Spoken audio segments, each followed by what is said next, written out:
Chapter 1292. Some of the patients with multiple personalities were harmless, but some of them were very aggressive. She had once carried out a mission to capture a freak with 36 personalities. Each of the 36 personalities had a strong tendency to be antisocial and violent. They committed serial crimes and had a great impact on society. Her superiors had issued hunting missions many times. The genetic warriors before Jiang Pengji had all failed miserably. They were killed instead. That guy had also come out of the genetic warrior training camp and was one of the best in that batch. His combat ability was not low and he was extremely dangerous. Each of the 36 personalities was the best of the best. Their disguise skills were flawless. Many genetic warriors did not even know how they died. Several people died in a row. The mission finally fell on Jiang Pengji. Even she was almost deceived. Of course, Jiang Pengji came back alive. She successfully killed the senior with multiple personalities and was admitted to the military hospital for a long time. Further deterioration. Young Si asked curiously, how so? Jiang Pengji smiled and said, for example, he lost his mind one day and woke up claiming that he was Yang Si. Yang Si shuddered. Was it fun to scare him? He subconsciously looked at Jiang Nongqin from the corner of his eye. He saw the heartless woman looking at him suspiciously. For all, he could not live like this anymore. If he had been NTR'd by someone else, he would have killed the other party. However, the person who cuckolded him was his lord, and she was a woman. He felt so wrong that he could not speak. How is this deterioration? Could it be that my soul will leave my body and possess him? Yang Si curled his lips gloomily. Zixiao said that ghosts and gods can't be trusted. Jiang Pengji explained, when he lost his mind, he became another person that he imagined. For example, Hua Yuan's elder brother. This is also someone that Hua Yuan subconsciously imagined when he was bullied and could not resist. Yang Si felt that her explanation was novel and interesting. It seemed to be easier to accept than the so-called possession of the soul of his deceased brother. Yang Si said, my lord, do you mean that as time goes by, Hua Yuan may imagine himself as someone else? Jiang Pengji nodded. Yes. After all, it was ancient times. Without targeted medication and medical conditions, it was difficult to cure Hua Yuan's dual personality. Little did he know that Jiang Pengji's words had come true.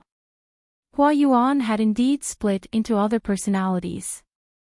Yang Si asked curiously, Zixiao, how do you know so much? From the looks of it, even Hua Yuan's lover doesn't know him as well as you do. As soon as he finished speaking, Jiang Pengji glared at Yang Si. Do you know how to talk? Who was Wei Si's lover? Her frog was slowly simmering in her pot. How could it jump into someone else's pot? Yang Si, even so, Yang Si's words still voiced everyone's confusion. Wei Si's understanding of Hua Yuan was too detailed. Wei Si dodged the question expressionlessly. I calculated with my fingers and observed the stars at night. Yang Si could not help but complain, can your reason be any more perfunctory? Who was the one who told him that ghosts and gods couldn't be trusted? Turning around and slapping his own face, Wei Zixiao, you sure are capable. Wei Si argued with him and said, yes. Yang Si, Han Yu shook his head. He and Wei Si had known each other for many years. There was indeed something mysterious about Wei Si that others could not fathom. Since the Lord did not ask further, it was obviously harmless. She could just pretend to be deaf and dumb. On the contrary, Yang Si liked to be abused. Even though he knew that there was no result from asking, he still persisted. Jiang Pengji excused the meeting with the excuse that she was tired. Wei Si was caught up by Yang Si as soon as he left the tent. He said wickedly, Zixiao, why don't you write a novel about Hua Yuan using the name of Layman Zaiki? It will definitely cause a sensation. Wei Xi said, are you trying to piss him off? He was so mischievous. Yang Si said, after listening to this novel, my heart is itching. I always feel that it's not enough. For a novel, after reading a novel, one always felt that it was fresh and wanted to find a similar type to read again to satisfy the need. Wei Xi was moved but refused. No matter what, he and Hua Yuan had worked together before. It was too wicked to bully an old colleague like this. Wei Xi washed up and was about to rest when a figure sneaked in quietly. When he looked closely, it turned out to be the Lord. Lord, you are. Relying on her good martial arts skills, the Lord always liked to visit her at night. Jiang Pingji said with a hint of jealousy, about that Hua Yuan, were you familiar with him before? She was not so familiar with the person who slept beside her. Wei Xi's expression wavered a little, and he said slightly unnaturally, after all, we worked together before. Jiang Pingji half leaned on him. Zixiao, I'm sad. You actually have something on your mind from me. Did you really not have an affair with Hua Yuan? Wei Xi smiled bitterly and said, we are both men. The friendship between gentlemen is as indifferent as water. Our relationship is completely different from yours. Although he was not proficient in sweet nothings, Wei Xi knew how to pacify the person in front of him. Wei Xi did not deliberately hide it. It was just that he did not want others to know about the secret, especially the person in front of him. If my lord really wants to know, what's the harm in telling me? Wei Xi said. I treated him like a gentleman's best friend, but he didn't think so. Hua Yuan's madness became more and more serious. One day, after his illness broke out, he claimed to be Hua Yuan's deceased wife. This woman was dissolute and liked young and beautiful scholars. At that time, I was in the prime of my life and my looks were not bad. She often harassed me and refused to give up. I could not stand her harassment. In the face of workplace harassment, Wei Xi righteously chose to say no. Hua Yuan's looks were not bad, but he was dressed in colorful women's clothing and wore scary makeup. Even ghosts would be scared to tears by him. It was because of this that Wei Xi started to investigate Hua Yuan's past. Coincidentally, the first personality, Hua Yuan, woke up one day. Wei Xi used some means to dig out a lot of inside information from him. He pieced the scattered information together into a complete intelligence report. If possible, Wei Xi did not want to know more about Hua Yuan. This person was really evil and strange. Jiang Pingji said angrily, he's so shameless. That's all in the past. Let's not talk about it. Wei Xi sighed and said, at the end of the day, he was just a pitiful person. After Hua Yuan split into elder brother and deceased wife, he also split into his deceased parents and his deceased wife's lover who had cheated on him. A good counselor had gone crazy. Every time he thought of this, Wei Xi could not help but sigh. If this person's temperament was normal, he would definitely have a place in this chaotic world. Unfortunately, Wei Xi shook his head regretfully. In his previous life, Hua Yuan died a tragic death. He could not bear to see his end. This person coveted you and harassed you. Jiang Pingji said, you still sympathize with him. After all, we know each other, Wei Xi said. Jiang Pingji said, speaking of which, I seem to have been coveting Zixiao and harassing him. Do you hate me? Chapter 1293. Willing to endure hardship. Jiang Pingji's thin lips curled up slightly. Before Wei Xi could react, she hooked her right hand around the back of his neck, leaned forward, and pressed a kiss on his lips. Zixiao is really sweet. She smacked her lips, looking like she was reminiscing. Wei Si's ears heated up and his cheeks flushed red. Even though Wei Si had the experience of his previous life, he was still conservative and introverted. In terms of shamelessness, how could he be Jiang Pingji's opponent? The person in front of him was his nemesis. It was so in his previous life, and it was so in this life. She could defeat him without doing anything. My lord. Wei Si reached out and stabilized her body. He said warmly, "It's getting late. Let's go back and rest first." Jiang Pingji leaned close to his ear. Her warm and moist air hit the base of his ear, causing him to palpitate and tremble. It made him lose control of his mind. "Zixiao, your surname was Liu in your previous life, right?" Wei Si frowned in surprise and said seriously, "Of course not.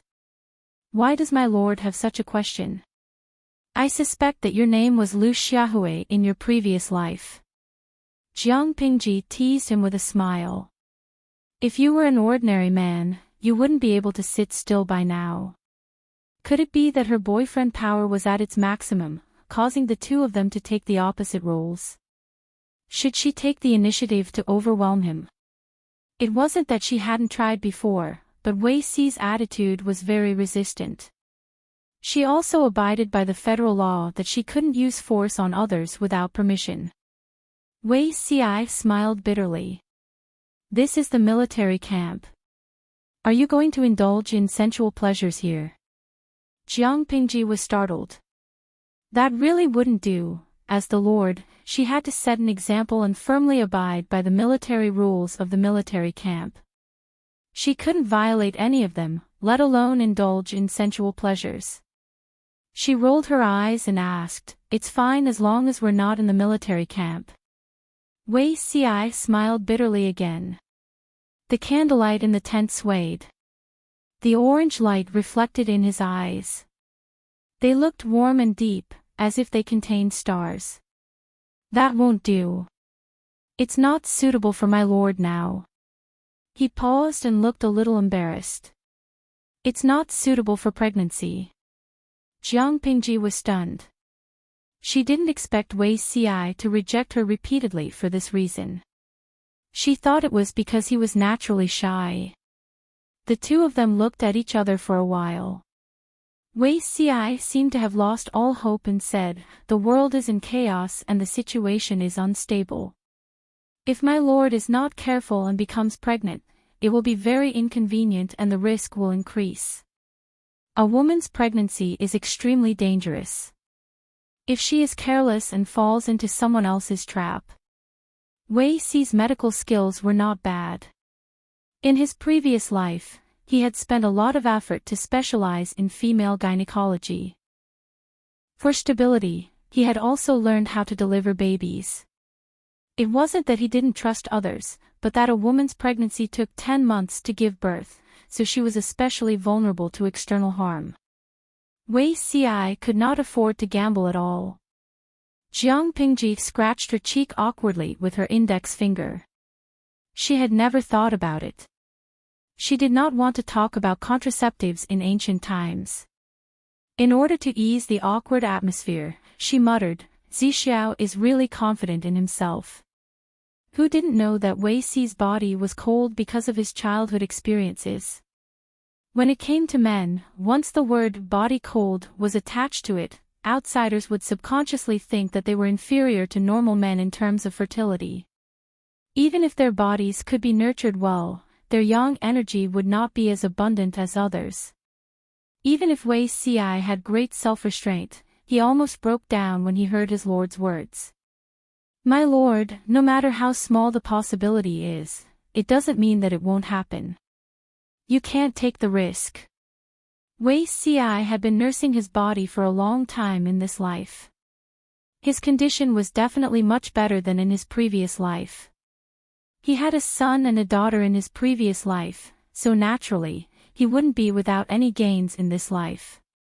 In addition, the two of them were a few years younger than they were in their previous lives. It was reasonable to say that it was easier for a young and healthy body to conceive. "Don't you know the technique of Qi Huang?" Jiang Pingji said, feeling wronged, I've learned it for practical use. Wei Ci was speechless for a long while. With a red face, he squeezed out a sentence with difficulty. Every medicine is poisonous. A woman's body is different from a man's.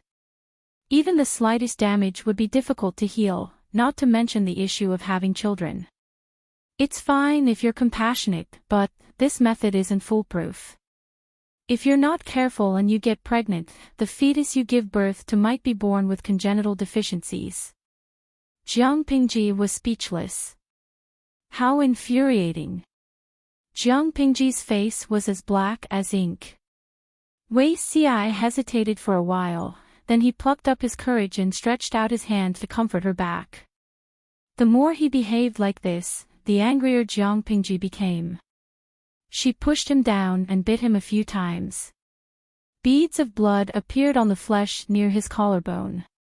Wei Ci was in so much pain that he drew in a breath of cold air. The pain overwhelmed the lust in his body. He could only smile bitterly and pat her on the back, pacifying her. Jiang Pingji was on fire. He was in front of her, yet he couldn't eat her. He was forced to be a sadhu. She smiled bitterly and said, this is probably self-immolation. Wei Ci didn't dare to interrupt. Instead, he hugged her in silence to calm the burning fire in his heart. His lord wasn't feeling well, but he was actually having a hard time too. Jiang Pingji hugged Wei Ci and ate his tofu for a while. She quietly returned to the main tent. I'm going to rest. Don't disturb me if there's nothing important. She instructed the soldiers who were guarding the main tent. She went to her bedroom in the tent and opened the system store that she hadn't opened for many years. As she flipped through the pages, her face slowly darkened. The pressure surrounding her became even lower. Ordinary genetically modified rice, clean tap water, iodized salt, salt without iodized salt, soil with medium fertility, dry firewood, soybean oil, vegetable oil, sauces, aged vinegar, stir-fried green tea leaves, snakeskin bags, nail knives, ordinary wound medicine. What kind of lousy things were sold in the system store? After flipping through a few pages, Jiang Pingji was so angry that she rushed to the front of the system. The two systems were so scared that they trembled. You call yourselves systems. This is called the system store. Don't you have any idea what's going on? You don't even have a BYT. You can't even compare to a snack store. You're so useless. You might as well die. As the trash in the system, don't you think it's too embarrassing for you to live? She vented all her anger on the system. The two systems were so scared that they were dumbfounded. You're crazy. System number 2 retorted angrily. Who said that the system store must sell BYT? What was wrong with them? She had left them hanging for so many years. The pitiful pair of systems had to eat the energy she fed them regularly every day to survive. They felt wronged even if they didn't eat their fill or starve to death. It was not easy for them to say a few words, but this crazy woman came up and scolded them. Isn't the bed the battlefield of the live streaming system? Don't you think this thing should exist? Jiang Pingji mocked and ridiculed them. As systems, you're so unprofessional. You even want to trick the host into working for you. You deserve to be imprisoned here. Trash. The two systems received critical damage. Damn it, it was great to have the ability to tear the system apart. A soldier would rather be killed than humiliated. Chapter 1294. Bad news from the frontline. The next day, Han Yu was keenly aware that his lord was very angry. Her aura was even gloomier than before. Thinking about it, the only answer he could think of was bad news from the frontline. No, if there was bad news from the frontline, my lord would have summoned us overnight. Young Si leaned close to him and whispered, "My lord has passed the age of 20. In other words, she has grown up. As an adult, there are always a few days when things go wrong. Young Si smiled mysteriously and patted Han Yu's shoulder. Han Wenbin joined too late to notice some clues. Han Yu was about to correct him that 20 was used to describe a man and that a woman should be described as young, but he suddenly realized something. You mean? Han Yu's face turned gloomy and he scolded, Yang Jingrong, how dare you lie about my lord? It's not something that can't be said. Sages are also human beings. Young Si crossed his arms in front of his chest and said, why can't sages talk about things that they can't avoid? Without this, how can the bloodline continue? If you don't say it, who will know that I said it? Han Yu was so angry that he almost laughed. He said, my lord is a woman after all. Isn't it blasphemous to my lord's reputation by saying such things? Young Si was stunned for a moment and said embarrassedly, didn't I forget? I can only blame my lord for being too heroic and forgetting about this. Han Yu was speechless. He wanted to strangle this scoundrel. Han Yu was exasperated and said, this is related to my lord's reputation. How can you talk nonsense? It was not easy to be a female lord. Young Si's attitude was so frivolous. If it was spread out, it would be extremely disadvantageous to my lord. Young Si couldn't defeat Han Yu, so he could only listen to the scolding with his head down. After all, Han Yu was his senior brother, so he endured it. When Han Yu finished scolding him, Young Si turned to Jiang Nongqin for comfort. Jiang Nongqin said, military advisor Han is thoughtful. You are indeed in the wrong. There is nothing to feel wronged about. My lord's reputation is the most important. Young Si was speechless. What a heartless woman. Jiang Pingji was very angry, but there were many places for her to vent her anger during the war. Her morale was high, and her soldiers were also encouraged. They looked like they were ready to perish together with the enemy at any time. The entire army did not look dispirited at all. The haze of Luzinghu County and Mound River County had been swept away. This was something new. Jiang Pingji gathered everyone for a meeting. A huge sand table was placed in the center of the tent, and the mountains, rivers, and rivers could be seen on it. Jiang Pingji glanced at the location of Zhanghe County, which was marked with Huang Song's label, and cursed in her mother tongue. Although she spoke softly, many people heard her, but they could not understand her. They couldn't understand it, but the viewers in the live stream knew what it meant. Jiang Pingji had been streaming for almost 10 years. Even if she did not deliberately speak in her mother tongue, she would still occasionally reveal a few words. In the live stream room, Salted Fish had been gathering material for years and barely managed to translate a few pronunciations. Liu Siji Lianming, the host, has been very irritable lately. Is it because of Bogeo? Jiang Pingji usually restrained herself and avoided using her mother tongue as much as possible, except for one situation, when he was extremely irritable. Under such circumstances, other than cursing, there was no other meaning to using one's mother tongue. Gue Kaiguo Fengxiu, the streamer is going to win. Huang Song shouldn't have made her so angry, right? She should be scolding the local forces in Hu County for betraying her. I remember that the streamer did not touch them because she cared about Lu Shi's reputation. Who knew that they would take advantage of the streamer's serious illness to betray her? Fortunately, Jiang Pingji was pretending to be sick. If she was really sick, they would have done this and Hu County would have been completely lost. Hu County had a very important strategic significance. If the provisions in Hu County were taken away by Huang Song, he would not have to worry about food this winter. On the contrary, Jiang Pingji's side would be trapped. Even if it was freezing cold, Huang Song could still gather his troops to attack Wanzhou. Jiang Pingji might not be able to defend her side. Thinking of this, it was reasonable for Jiang Pingji to curse the ingrates in Hu County. Little did she know, Jiang Pingji changed the topic and said with a burning gaze, "It's getting cold. Let's send Bogeo on his way. Muyu Guangxi, the weather is getting cold and yellow. Guigugu, did you see that?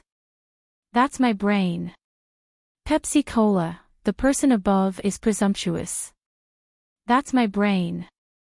Qian Yu Man, isn't the brain above Coca-Cola?" The idle people still did not change the topic, but Han Yu and the others were very reliable. The Sanshan Valley is not a place that is easy to defend and difficult to attack. If Huang Song attacks it with his troops, General Luo and the others will not be able to defend it for more than a few days. Han Yu said with a serious expression, "I asked General Qin Gong to send troops to sneak attack the rear of Huang Song's main force to restrain their troops, but it can only delay them for a while." Jiang Pingji said, "I also know that the Sanshan Valley is not a strategic pass. Luo Yu's troops will not be able to defend it. Therefore, we need to end the battle quickly without delay." Looking at the time, Bogeo should have received the news from Qinzhou. He will not sit still. He will either give up Hu County and Zhanghe County and retreat with his troops, or he will go all out and attack the Sanshan Valley and seize the whole of Hu County. Hu County was a hot potato. The terrain also made it easy to attack and difficult to defend.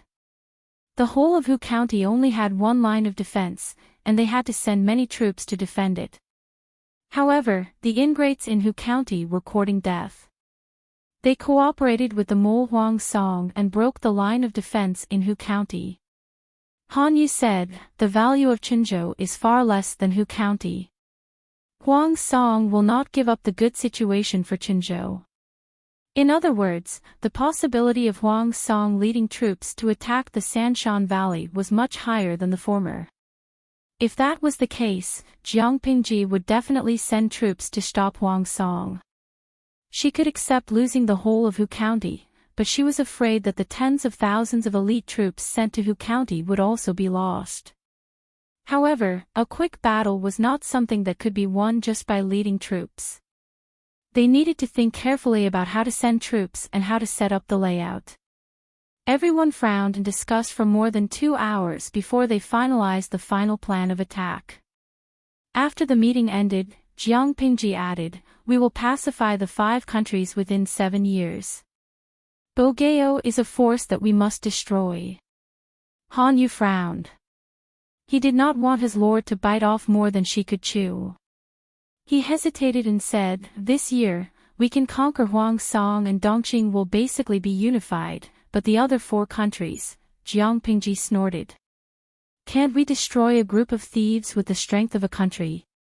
Dongqing, Xichang, Nanxing, Biyuan, and Zhongzhou."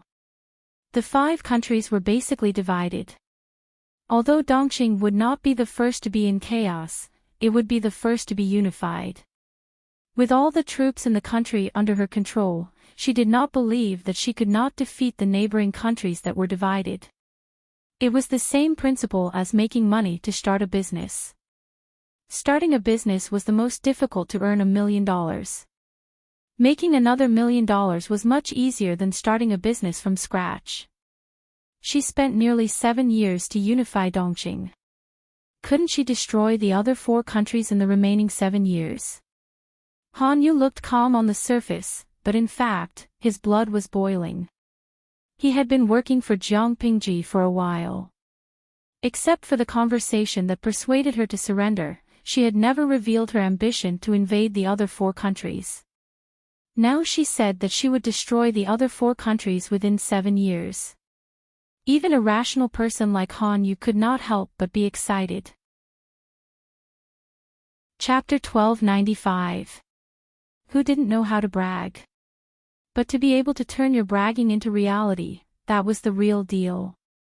Jiang Pingji had made a bold promise. This year, she would defeat Huang Song. In 7 years, she would pacify the 4 countries. Naturally, she had to put in the corresponding effort.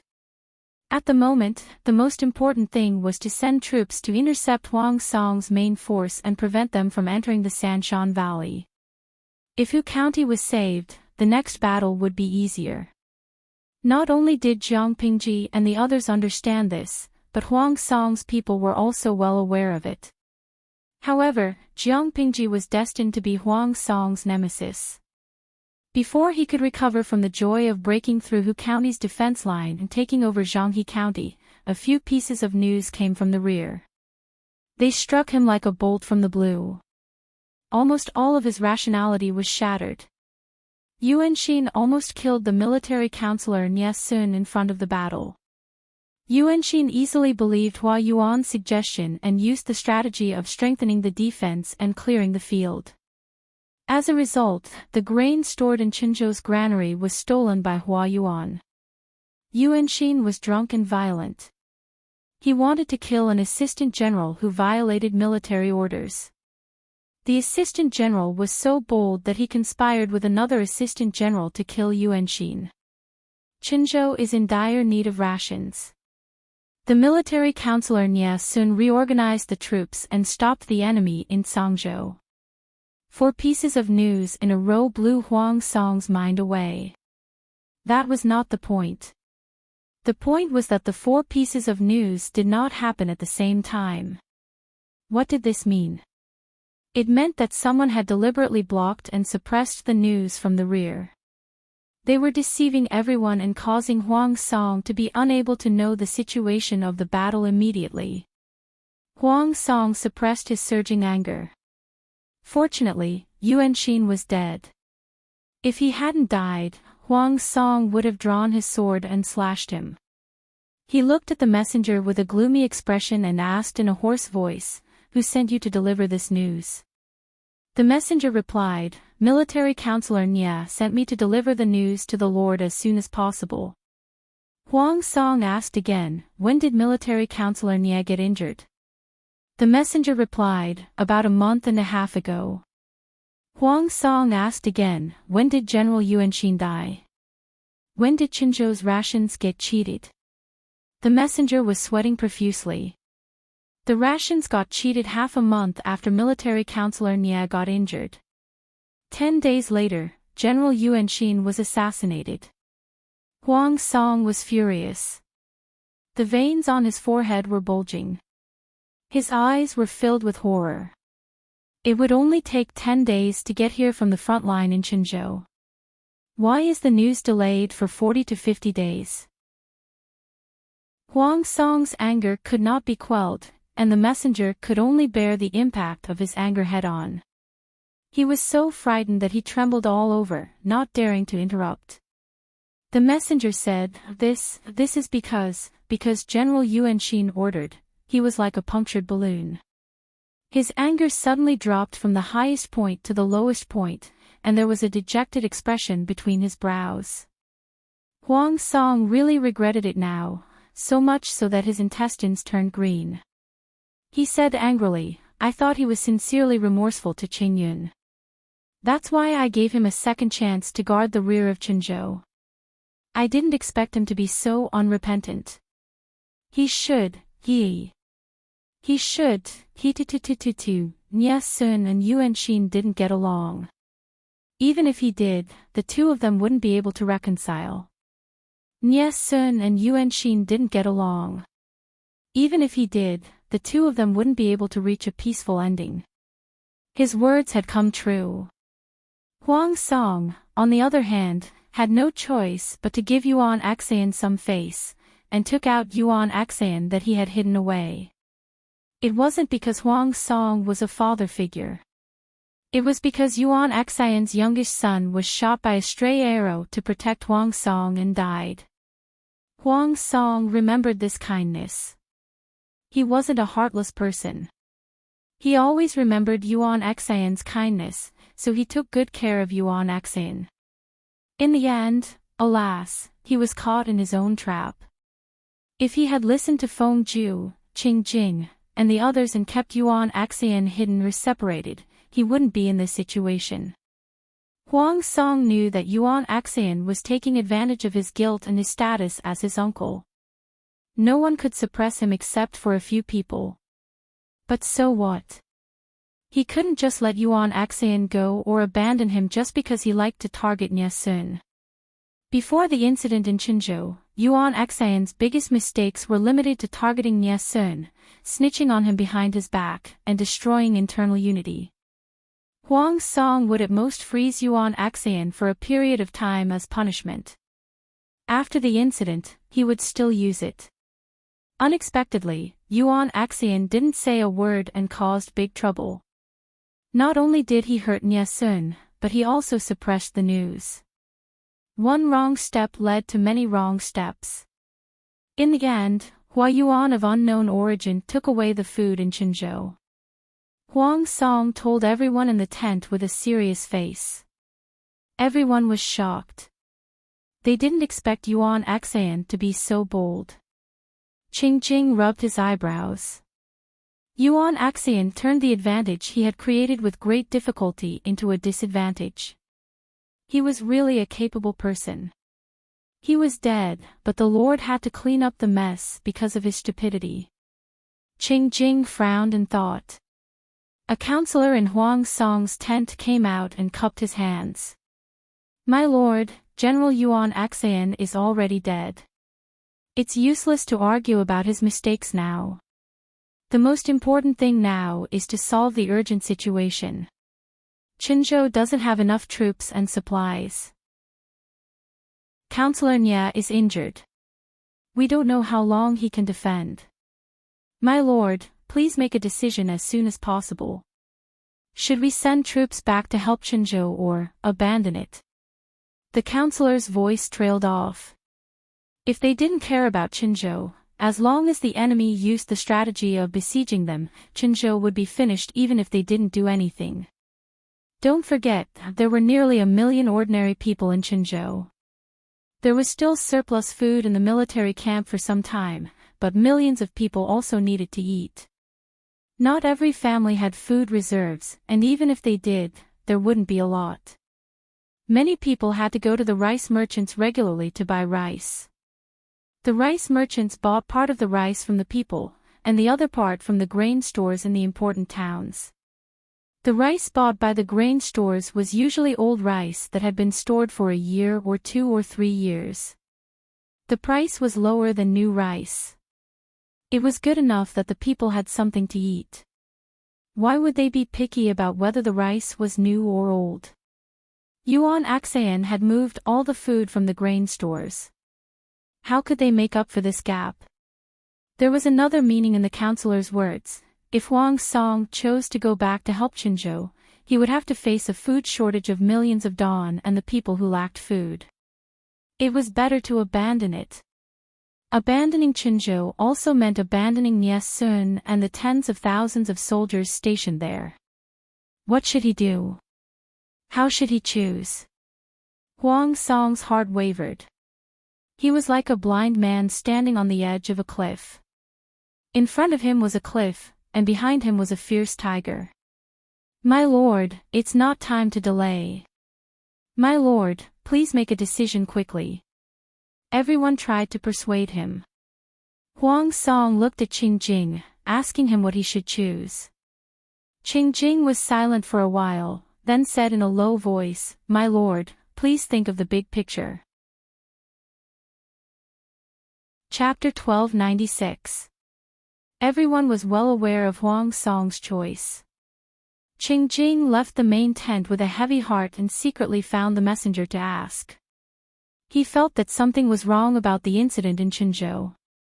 Yuanxin had a bad temper for a long time, but he had to be killed at such a critical juncture.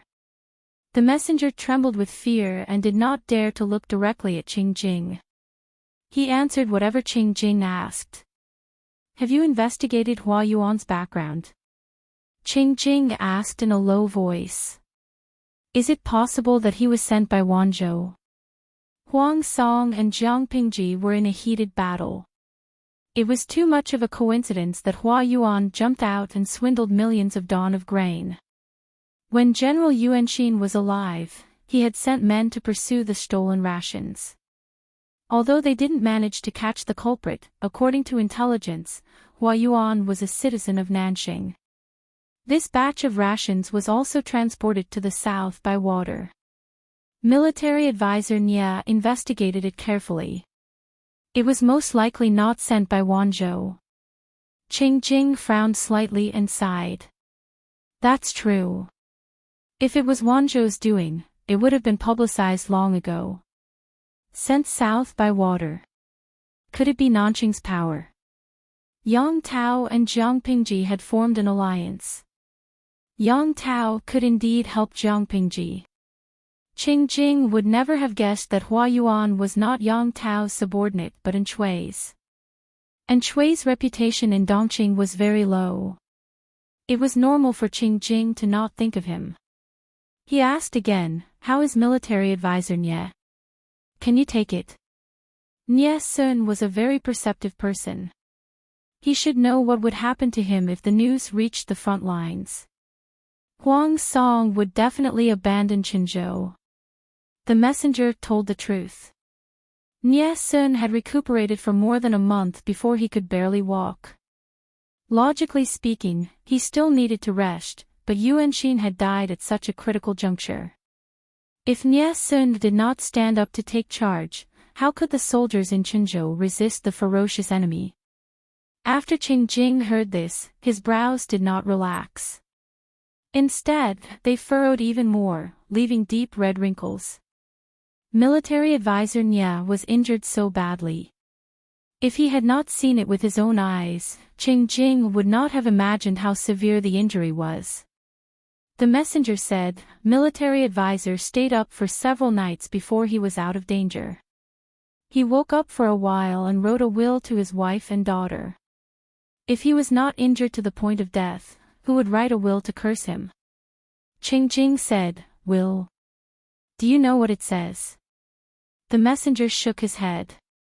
He was just a lowly soldier. How could he be qualified to know what was written in the letter?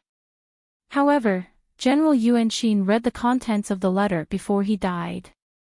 Not long after the letter reached the hands of Councillor Nie's wife and daughter, they led their men north. North? Suddenly, Qing Jing understood something. He could roughly guess the contents of the will. It was most likely an order for his wife and daughter to go north and seek refuge with the Yu clan. He asked, "Why didn't you tell the Lord about this?" The messenger was stunned and said in astonishment, Councillor Nye didn't say anything."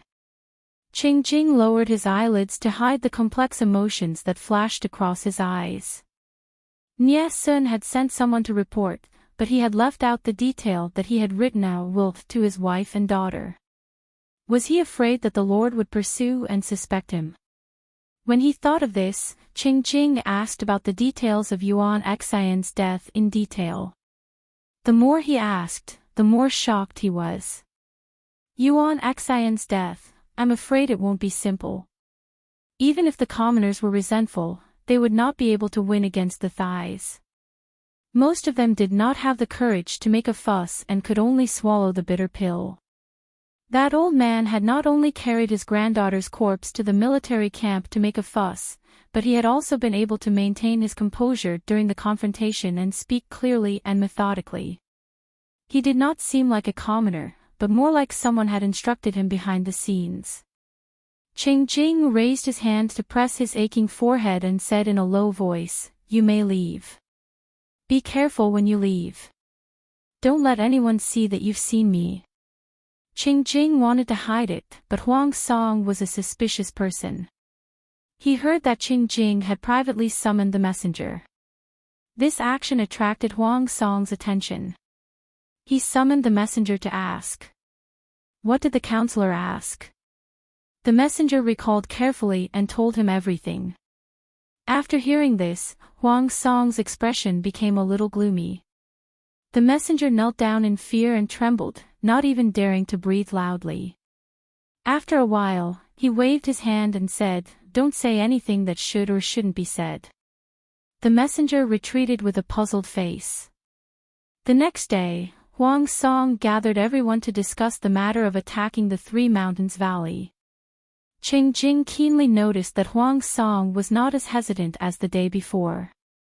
This lowly general requests to join the battle. We will definitely attack the Three Mountains Valley within 3 days.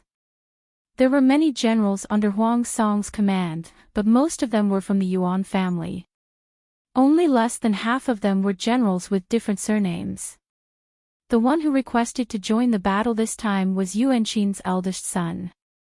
He took after his father in appearance and was also a fierce and aggressive person when he was young. As soon as he finished speaking, Yuan Chong and a few other generals also stood up and requested to join the battle. The Three Mountains Valley was easy to attack but difficult to defend. Even if the enemy had placed a large number of soldiers here, it would still be difficult to defend. This was a good opportunity to make a contribution. Huang Song was still disgusted by Yuanqin's betrayal and did not want to see anyone related to Yuanqin for the time being. He ignored Yuanqin's eldest son and turned to Yuan Chong. Is Heng Shu confident? Yuan Chong secretly clenched his fists and took a deep breath. He said in a powerful voice, "This lowly general is willing to make a military pledge." It seemed that he was very confident. Huang Song secretly nodded, feeling quite pleased. Yuan Chong was his younger brother and fan. The two of them had been good friends when they were young. Yuan Chong was much better than Yuanqin. Yuanqin's eldest son said discontentedly, "Heng Shu is still young after all. This battle is of great importance. Please play it safe, my lord." Huang Song retorted expressionlessly, embarrassing Yuanqin's eldest son. Yuan Chong led his troops into battle. The dark formation made the onlookers feel pressured. In the Three Mountains Valley, the war drums thundered. Luo Yu took a deep breath and wiped his weapon with a gloomy expression. It seemed that doing so could calm him down. Meng Heng and Qing Yuan looked at the sand table with a solemn expression. This was not a good place to defend, but they had no other choice. The enemy had the geographical advantage, and they could only fight passively. Fight to the death. We will not take a step back. Luo Yu gripped the long saber in his hand tightly. The polished blade glowed with a cold white light. Meng Heng said, "General Luo, defending to the death is not a good strategy. Even if we use all our men and supplies, defending for 5 days is the limit." The enemy had set up their formation. It was obvious that they would not rest until they were dead. If they fought the enemy to the death, the outcome would be total annihilation. Luo Yu said, "We have already lost Jianghe district. There is no retreat. If we lose the Three Mountains Valley, the entire Hu County will." Heng is aware of this. Meng Heng's indifferent eyes were as calm as an ancient well. But these tens of thousands of soldiers are elites that my lord has carefully nurtured. General wants them to defend the Three Mountains Valley to the death. This loss is far greater than losing Hu County. Luo Yu stood up abruptly. A hint of struggle flashed across his square face. "What do you mean, military advisor?" Meng Heng said, "Retreat and abandon the valley. Retreat is the best plan." There was a loud bang. Luo Yu was so angry that he smashed the table beside him. Sawdust scattered all over the floor. Military advisor. Retreat and abandon the valley. How could Meng Heng say that? Wasn't this equivalent to handing over the entire Hu County to Huang Song? Chapter 1297. Luo Yu's eyebrows twitched.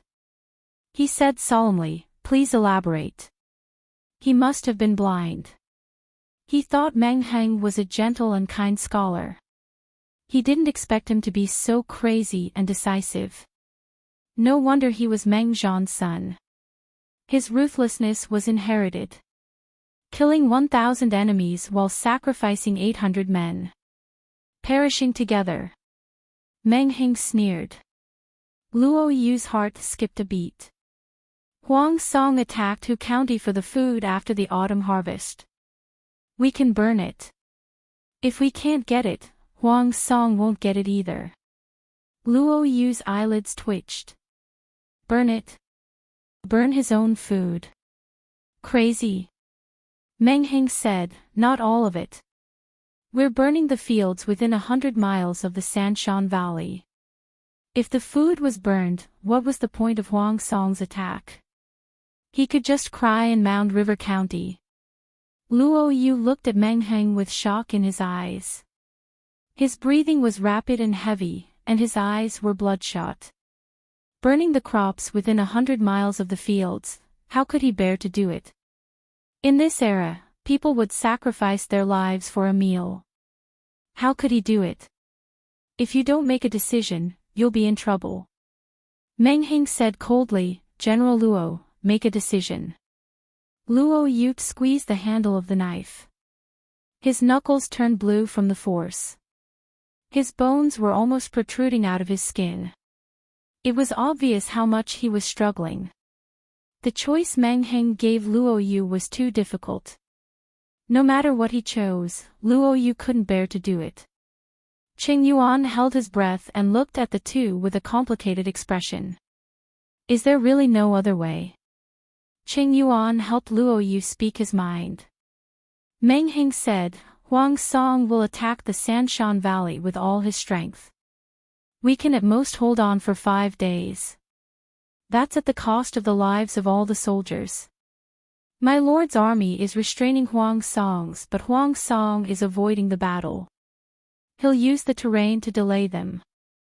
It won't be a problem to stall for 10 days to half a month. By then, Hu County will be in Huang Song's hands. Is that what you want to see? The two were speechless. Luo Yu hung his head in pain. Meng Heng said, sacrificing 100 miles of fields in exchange for the lives of tens of thousands of soldiers and half of Hu County. Isn't that worth it? Luo Yu said, advisor. In 2 months, it will be the autumn harvest, Meng Heng said, but we're exhausted after persevering for 5 days. How can we last until the autumn harvest?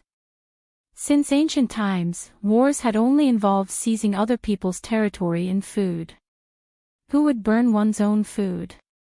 After a while, Qing Yuan said, if news of the people burning a year's worth of hard work gets out, Meng Heng asked, isn't there a ready scapegoat?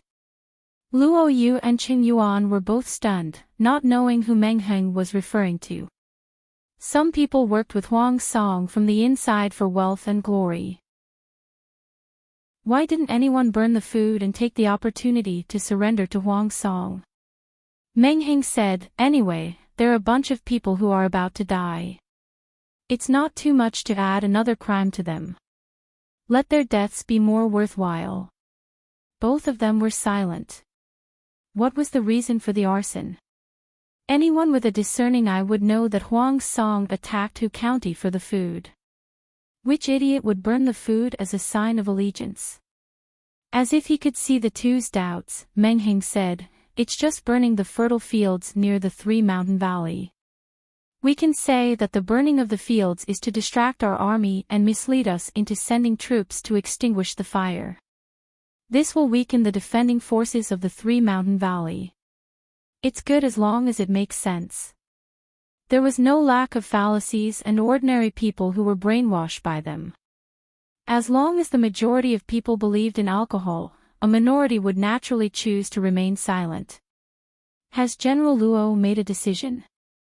Luo Yu looked dispirited and said in a hoarse voice, if we can survive this battle, I'll personally ask for forgiveness from the Lord. Not only did he fail to defend the territory that the Lord had given him, but he also escaped by burning his own fields. Such an incompetent and prodigal performance made Luo Yu want to find a hole to hide in and never come out again. Huang Song's army came in a menacing manner. They were very ferocious and did not give anyone a chance to breathe. The two armies fought from day to night with the Three Mountains Valley as the boundary. The gate of the pass was smashed by a giant tree once. If it were not for the timely use of dozens of saber carts to block it, they would not have been able to hold on for a day.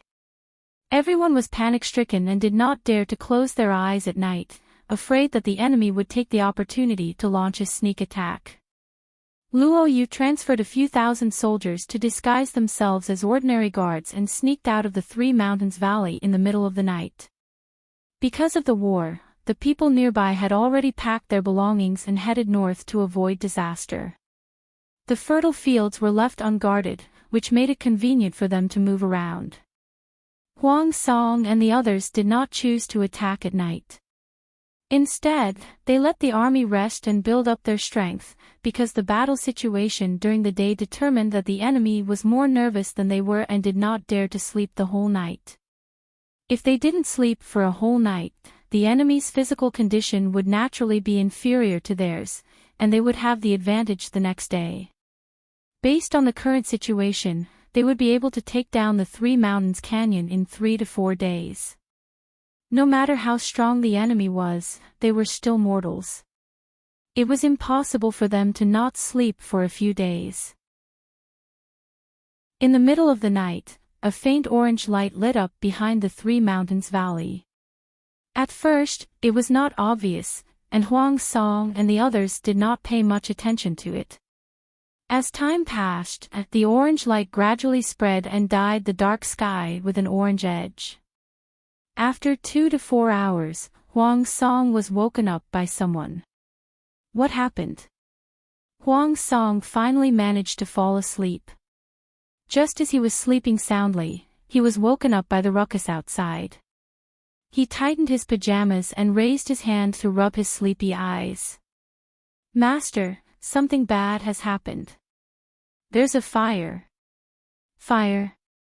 What fire? Huang Song's mind quivered.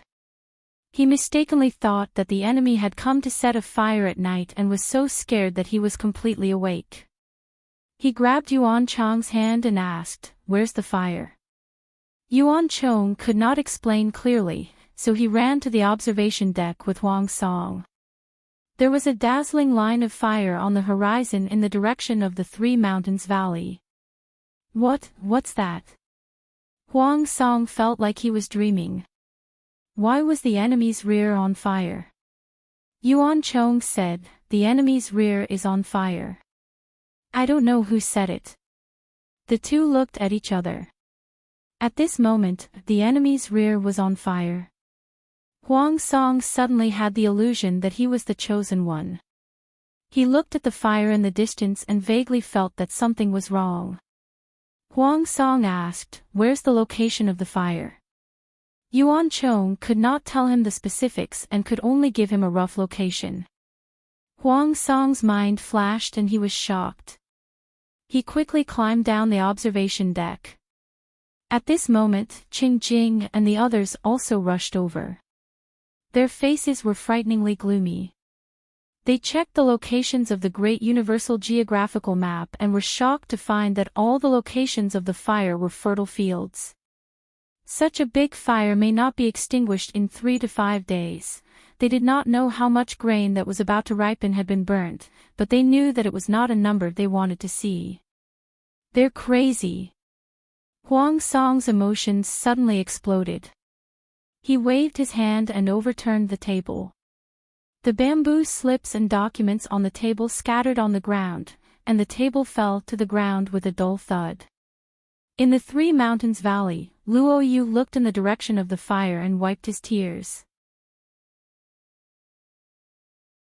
Chapter 1298.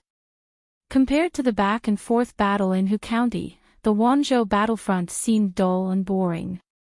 The person guarding the Wanzhou battlefront was Qiguan Rang, the commander was Fu Wang, and the troops he led were all elites.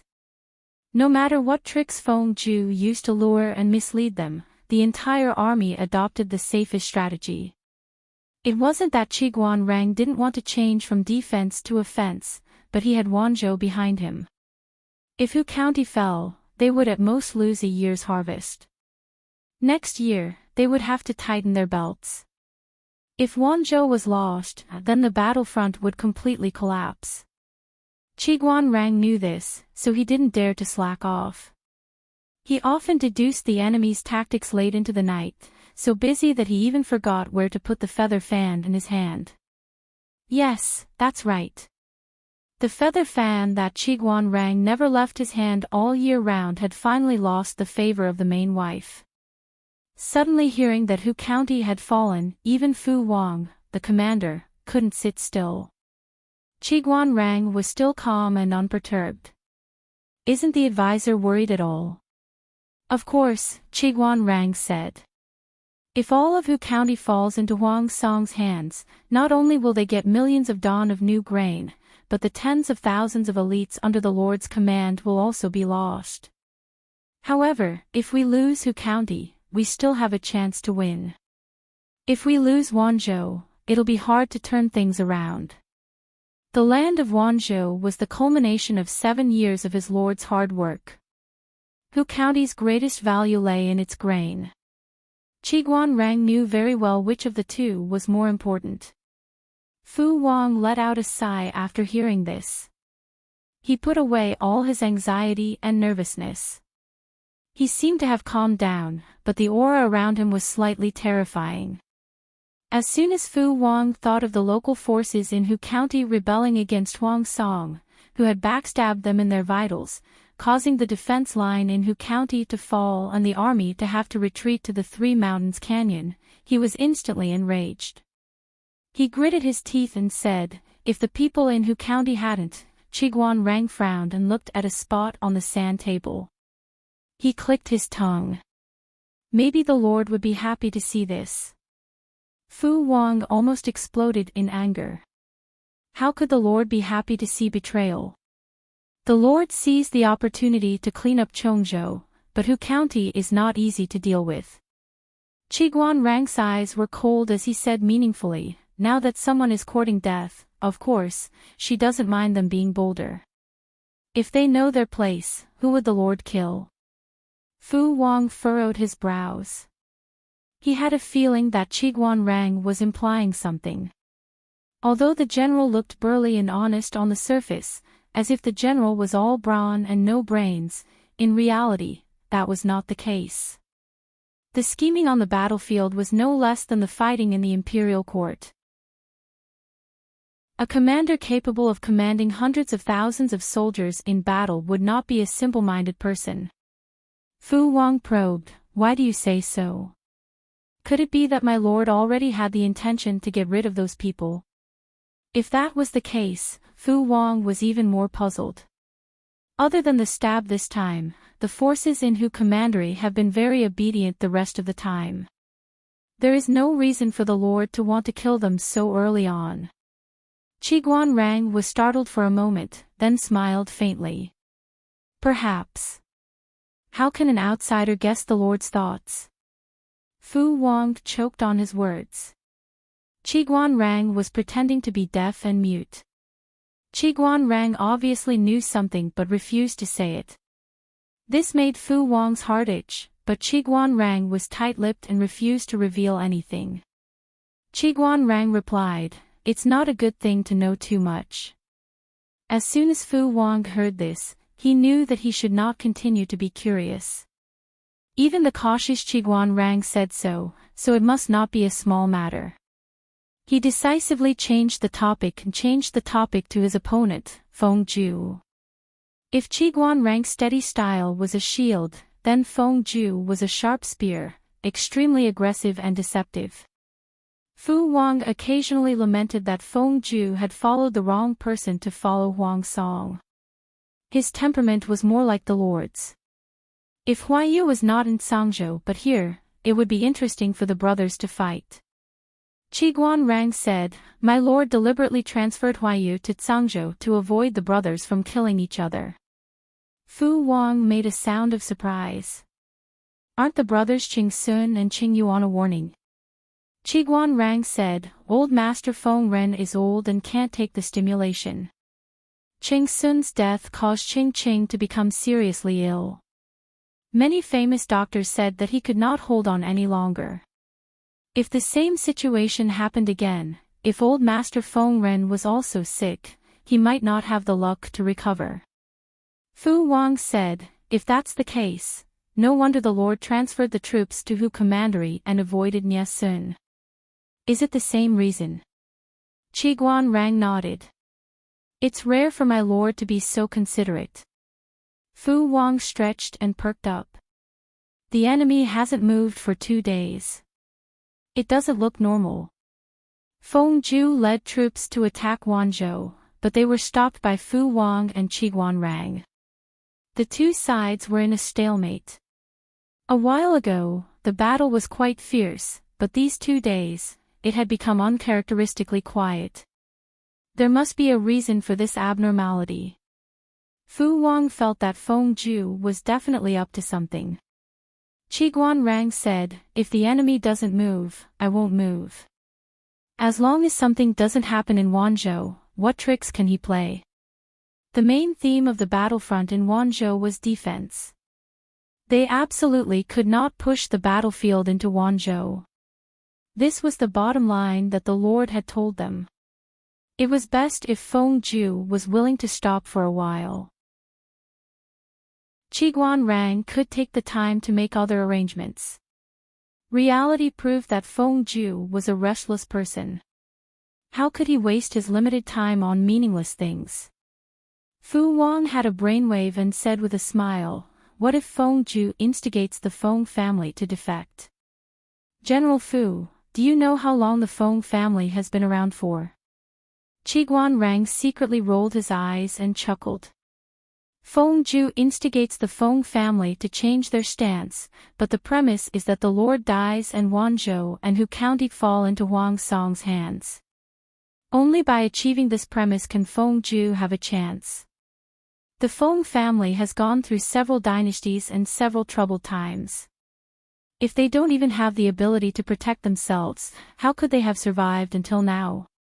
The Feng family of Shangyang was not something that the upstarts in Hu County could compare to. Fu Wang asked, what if Feng Ju forged a letter to force the Feng family? Qiguan Rang said, that's even more impossible. No matter how rebellious Feng Ju is, he won't be so cruel as to drag the entire Feng family into a situation of eternal damnation. You also know the Lord's temperament. She won't easily let go of those who betray her. No matter how stupid Feng Ju is, he won't do that. If he dares to do that, old Master Feng Ren will be the first to step forward and strike Feng Ju out of the family tree, or even kill family in the name of righteousness. Fu Wang nodded as he listened. Not long after the two of them ended this topic, they were slapped in the face. Report, we've caught a suspicious spy. Fu Wang waved his hand and said, spy. Bring the person in. As soon as he finished speaking, 2 soldiers escorted a woman in a summer gown into the room. The woman struggled as she walked. Fu Wang said, is this a spy? The woman looked to be about 27 or 28 years old. Her black hair was tied up in a woman's bun, revealing her clean neck and collarbone. Her figure was plump, and her skin was delicate and rosy, like a ripe peach. She was also very good-looking, and her eyes were charming and moving, as if they could suck in a person's soul. Fu Wang took a look and was stunned for a moment, but he came to his senses the next moment. Chapter 1299. One of the patrolling soldiers had been holding back his peace so much that he begged his colleagues to switch shifts and secretly went to a remote place to relieve himself. Just as he was feeling good, he saw this strange woman. She looked strange and attracted the attention of the soldier. Based on the principle that it was better to catch 1,000 wrong people than to let one go, the soldier reported the news. The woman was very strange. Anyone who met her eyes would be so mesmerized that they couldn't tell north from south. They would do whatever she said. The soldiers originally thought they had caught the wrong person, but seeing this strange situation, they had to catch the woman no matter what. After a lot of trouble, they finally caught the woman. Fu Wang sneered and looked at the uneasy deputy general. Wild fox. I think you guys have been dry for too long. Everything looks like a fairy. He had high standards. How could someone so ugly be called a fairy? Ignorant. The deputy general was embarrassed. He also knew that this woman didn't look like a spy, but she was indeed abnormal. He had even found evidence. General, this is the letter we received from this person. The deputy general handed it over. Seeing this, the woman's eyes widened and she struggled even more violently. This woman was stronger than an ordinary man. 2 adult soldiers couldn't hold her down at all. They needed another to subdue her. Fu Wang took the letter. There was still wax on it. He opened the wax and took out the letter inside. His fingers held the corner of the letter and shook it. After unfolding it, he read 10 lines at a glance. When Fu Wang read the letter, Qiguan Rang was squinting and yawning. He hadn't had much rest for several days and was easily sleepy during the day. General Fu, what's wrong? Fu Wang looked at the woman and handed the letter to Qiguan Rang in disbelief. He lowered his voice and said, Counselor, take a look at this. Qiguan Rang didn't understand. What's written on it? After reading it, Fu Wang took out the folded paper from the envelope. And this? Qiguan Rang knew at a glance that the paper was a detailed topographic map of Wanzhou, as well as the distribution of troops in various places. In this era, maps were not easy to draw. Detailed and accurate maps could even be kept as top secrets. The topographic map of Wanzhou was naturally the most important war secret. It wouldn't be easily revealed. The map in front of him was far more detailed than the maps Qiguan Rang knew. If it fell into the hands of the enemy, the consequences would be unimaginable. Apart from the map, there was also the letter. It was a letter from Feng Yan to Feng Ju. Who was Feng Gui? The current head of the Feng clan, Feng Ju's elder brother. Qiguan Rang had just said that it was impossible for the Feng family to be instigated by Feng Ju. Immediately after that, there was a spy carrying irrefutable evidence of collaboration with the enemy. What a slap in the face. Fu Wang looked at Qiguan Rang with a strange expression. Qiguan Rang frowned and read the letter over and over again. Where is he? Qiguan Rang asked. Fu Wang raised his hand and pointed at the woman. Here, but this woman's eyes are indeed a little strange. Counselor, you must be careful. Qiguan Rang took 2 steps forward. The woman lowered her head when he approached and did not struggle as violently as before. Looking at the woman, Qiguan Rang raised an eyebrow and lifted her chin, forcing her to lift her head. Fu Wang, incredible, incredible. Qiguan Rang's brows relaxed. He asked in surprise, It's you. The woman subconsciously shrank her shoulders, avoiding Qiguan Rang's direct gaze. Fu Wang asked, Do you know her? Could it be that this woman was an old flame of the counselor's? Qiguan Rang did not pay attention to Fu Wang's thoughts. We've met a few times, but I haven't seen her in recent years. There were a total of 4 maids close to the Lord. One was Lady Xuanmei, who had been betrothed to Xiaoyu by the Lord. The other was Jiang Shaowei, who had also been the Lord's maid. The third was Lady Huijun, whom General Fu should be very familiar with. The fourth is the person in front of you. Lady Takshu.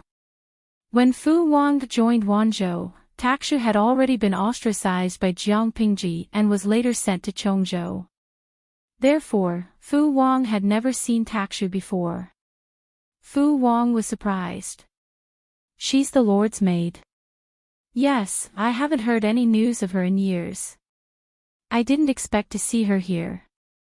But why, even if Takshu was no longer the Lord's maid, the Lord would not neglect Takshu based on their previous relationship as a servant. Even if she was not rich, it would not be a problem for her to be content with a little bit of wealth. If Takshu betrayed the Lord, she would be betraying her master. Who would trust her? Qiguan Rang folded the letter and said lightly, keep this person in custody and let the Lord deal with her. It's not convenient for us to do anything. Fu Wang hesitantly pointed at the letter in Qiguanrang's hand. This woman is easy to deal with. Then this letter and map. If the Feng family betrays the Lord, Wanzhou will be the next Hu County. This is irrefutable evidence. If the evidence is proven to be real, will the Lord let the Feng family go? Hearing Fu Wang's voice, Takshu became nervous. She held her breath and waited for Qiguanrang's reaction. Qiguanrang said, "How can we convict the Feng family based on a letter whose authenticity is unknown? Even if the letter is real, if we attack the Feng family now, won't we be forcing the Feng family to rebel in advance and forcing Huayu, who is at the front lines, to make a choice between the family and the Lord?" Fu Wang wanted to say something, but Qiguanrang gestured for him to detain Takshu. "General Fu, we can't be too hasty." Qiguanrang smiled. "Don't you think that Lady Takshu is really strange?" Fu Wang nodded. "She is indeed a little strange." Qiguanrang said, "This matter involves too many people. It's better to suppress it first. This matter concerns the Feng family's position. We have to be more cautious." Qiguanrang shook his head. "The Feng family is easy to deal with, but I'm afraid it will cause the Lord and the old master to fall out." Fu Wang was shocked. The Lord and the old master. What does this have to do with them? Qiguanrang explained to him, Takshu was the Lord's maid in the early years, but she was personally chosen by the old master. The Lord sent Takshu to Chongzhou to send her back to the old master's side. Based on this relationship, does Takshu and the Feng family have anything to do with each other? They had nothing to do with each other. Even if the Feng family was really muddle-headed, the messenger should not have been Takshu. This person's relationship was too inexplicable. Fu Wang immediately understood and felt that things were getting tricky. Qiguanrang thought about it and wrote a letter to Feng Gue, who was at the back of Wanzhou, briefly explaining the situation. No matter what, this matter could not be hidden from the Feng family. If the Feng family had been framed, Feng Gue would rush over to explain as soon as he found out. If it was not framed, the Feng family would not dare to act rashly for a while. Of course, the possibility of the Feng family being framed was almost 100% unless Feng Gue was kicked in the head by a donkey to betray them. At this moment, Feng Gue was responding to his father's call to send his two legitimate sons to the Golden Scale Academy. Unsurprisingly, the next generation of the Feng family would be handed over to one of these two children. This indirectly expressed the Feng family's attitude. Chapter 1300. Feng Gue immediately packed his things and led his men to the front lines. Xiangyang district wasn't very far from the front line. It would only take 3 to 5 days to travel at top speed. Feng Gue arrived in no time. When Qiguanrang heard of Feng Gue's visit, he couldn't help but curl his lips. It looked like his judgment was correct. The Feng family had not betrayed them. After the two of them exchanged pleasantries, Feng Gue got straight to the point and explained his purpose for coming. Qiguanrang took out the letter and handed it to him. Qiguanrang said, "This letter was found on the spy's body." Feng Gue carefully took it and glanced at it. His eyes widened in shock. How could this handwriting? The handwriting on the paper was clearly his, and some of the words were written in the same way. Those who were familiar with him would not mistake it. Feng Gue put down the letter and said honestly, "To tell you the truth, this letter was definitely not written by me. However, the person who wrote it was very skilled. Even I was fooled. If it wasn't for the fact that the content of the letter was so horrifying, would have suspected when I had written such a letter." Since even Feng Gue himself had said so, it was clear to see how well the forgery of this letter was done. It was enough to pass off as genuine. Qiguan Rang said, "When I first read the letter, I was shocked. After thinking about it carefully, I felt that something was wrong. There must be a villain behind this. Clan leader Feng, why don't you go back and check the people around you? I don't think there are many people who are familiar with clan leaders' writing habits." Feng Gui thanked Qiguan Rang sincerely. His trust had saved the Feng family from an undeserved calamity. If this matter reached Jiang Pingji's ears, she did not know what kind of disaster it would cause. The Feng family had been keeping a low profile all these years, but that didn't mean they didn't fight. There were too many changes in power in this chaotic world. Who could guarantee that a person who was in the limelight today would not be beheaded tomorrow? The Feng family was cautious in doing things. Even the sides they stood on were ambiguous. How could they openly communicate with Feng Ju to decide their stand? At present, the Feng family thought more highly of Jiang Pingji and had high hopes for Feng Jin. As long as Feng Jin had a firm foothold with Jiang Pingji and didn't lose her trust, would the Feng family have to worry about not having opportunities to develop in the future? How could the Feng family give up their principles and change their stance to Huang Song just because of Feng Ju? Just by thinking about it, one could tell that it was fake. It was just a setup by someone with ulterior motives. Feng Gui nodded his head solemnly in agreement. In order to avoid arousing suspicion, he didn't even dare to ask about his third brother, Feng Ju. Qiguan Rang tried to sound them out again without batting an eyelid. He was only relieved when he confirmed that the Feng family was not a suspect. After Feng Gui left, Qiguan Rang called a few more people over and asked, "Is there anything strange about that woman?" Taksha was under strict supervision, but this woman's eyes were evil. Her pair of charming eyes could make ordinary people forget themselves. Those who were not strong-willed could easily be instigated by her. In order to prevent Takshu from escaping, Qiguan Rang ordered his men to build a small black house with green bricks. After they threw Takshu in, they sealed the exit, leaving only a small ventilation hole and a small door for food delivery. Even so, Qiguan Rang was still worried. He sent people to monitor Takshu in 3 shifts a day. The soldier reported, "There's nothing unusual." Qiguan Rang asked, "Nothing unusual?" He personally went over to interrogate her, but Takshu's reaction was cold. She had a cold and uncooperative attitude. "Lady Takshu, you have a master-servant relationship with our lord. If you encounter any difficulties, you can tell us. Won't our lord uphold justice for you?" Qiguan Rang tried to persuade Takshu. "This place is very safe. No one can threaten you." "You can." Takshu was not sure what he said. She snickered and said, "What master-servant relationship? That's a demon." Qiguan Rang was stunned. His expression darkened. He had given her face, but she did not take it. She had slandered his lord in front of him. Who gave her the courage? Takshu's voice suddenly rose. "The real Lu Shi has been possessed long ago. Now, this is just a demon who has thrown the world into chaos."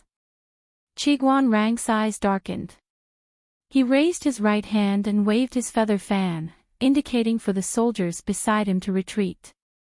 If they knew too much, they would die too quickly.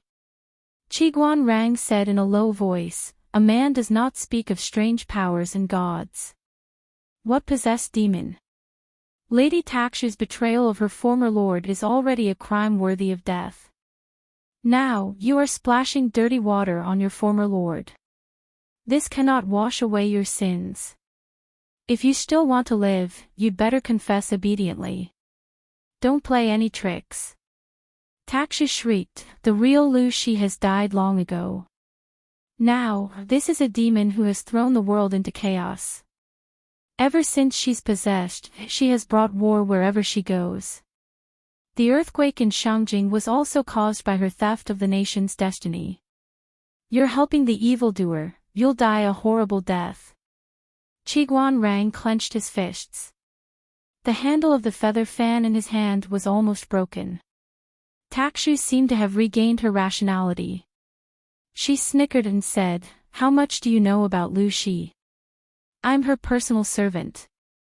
I know everything about her since she was young.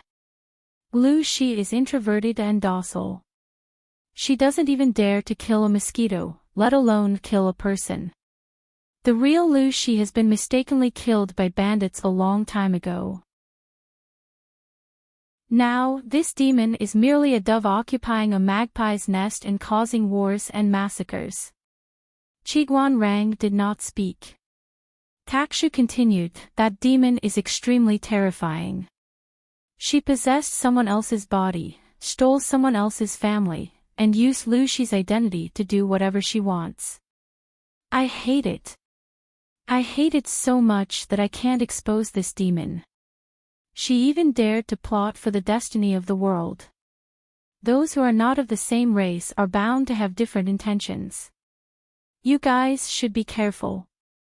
Who knows, one day, she might not be able to hold back and show her fangs and kill all of you." Qiguan Rang said, "There's no evidence." Takshu smiled coquettishly and said casually, "If I remember correctly, Mr. Qiguan Rang is the son-in-law of teacher Wei Yuan. Haven't you heard him talk about what kind of person Lu Shi used to be? Wei Yuan was Lu Shi's teacher. What I said could be false. Could your father-in-law's words be fake? You've all been deceived by her. She's the demon who incited chaos in the world." Even though the saints did not speak of strange powers and gods, the ancients were still very superstitious. Otherwise, the emperor would not have used divine authority to fool the people. The 5 countries in the world had collapsed one after another, and there were endless wars. If ordinary people heard Takshu's words, they might not believe it. Who was Qiguan Rang? He was a man that the audience called Big Boss. How could he be brainwashed? It was ridiculous to blame the war and chaos on a demon. So what if Lu Shi was not the current lord? From the beginning to the end, the only person he regarded as a close friend was the current lord. "You're more like a demon, aren't you?" Qiguan Rang said in a low voice, "It's a pity that your ability to bewitch people's hearts is not good enough. Since you blamed the war and chaos on one person, that's the biggest flaw. If you have the time, learn well. Don't come out and show off your half-baked skills." Takshu was extremely embarrassed by Qiguan Rang's mockery. "She's really a demon who possessed someone else's body." Takshu said, "Old master knows that too. That's why he's been so distant from her all these years." Chapter 1301. Takshu's eyes flashed with horror, but Qiguan Rang could not see it as she was in the dark room. "Are you really not afraid that she is a demon who has possessed a body?" In terms of eloquence, of course, Takshu was no match for Qiguan Rang. She simply did not want to humiliate herself. She could only think of another way. "Let's not talk about whether he's a demon or not. Why should I question my lord just because of the one-sided words of a maidservant who abandoned her master?" Qiguan Rang asked straightforwardly. "Our lord is Rang's best friend. Who are you? You're just a maid who abandoned her master." On one side was the lord, and on the other was a maid who abandoned her master. Even a fool would know how to choose. Takshu, who was in the dark room, clenched her fists. Qiguan Rang's reaction was a blow to her. "So what if she is a demon?" Qiguan Rang said coldly. "This only proves that humans are more chilling than demons." What was war? War was an act of extreme violence initiated by humans for their own or group interests. They reshuffled the cards and distributed resources through war. In the end, was it not the greed and desire of humans? Qiguan Rang had known Jiang Pingji for almost 10 years. In the past 10 years, he did not see her seek anything for herself. Instead, she had been contributing. If all the demons in the world were like that, would there still be war in the world? It would have become a paradise in the human world. Qiguan Rang said again, compared to my lord, don't you think that you and the people behind you are more like evil spirits who bring disaster to the human world? Takshu seemed to be provoked and retorted angrily. Fool, the one I believe in is the real God who saves the world. The God you speak of is the one who hides in the side and secretly plots against my lord but does not dare to appear in the open. Since he is God, why doesn't he use his supernatural powers to send down rain and win over believers? Does God also need to hide and not dare to show himself? Qiguan Rang sneered. My lord has never hidden her identity. If she is really a demon, why didn't any powerful people come forward to subdue her? Isn't it their duty to kill demons and devils? Comparing the two, isn't it obvious who is more shameful and who is the evil one? Takshu was speechless. She could not explain Qiguan Rang's continuous questioning. Could it be that Jiang Pingji, the demon, was so powerful that the god could only avoid her and secretly persuade the innocent people not to be bewitched by her? Qiguan Rang laughed when he heard that Takshu did not respond. Do you know what you're doing? If the topographic map in your hands falls into Feng Zhu's hands, Wanzhou, where he has lived and worked in peace and contentment for the past 6 or 7 years, will be obliterated and trampled by iron hooves. No matter how disciplined Huang Song's troops were, how could they guarantee that they would not disturb or injure the people?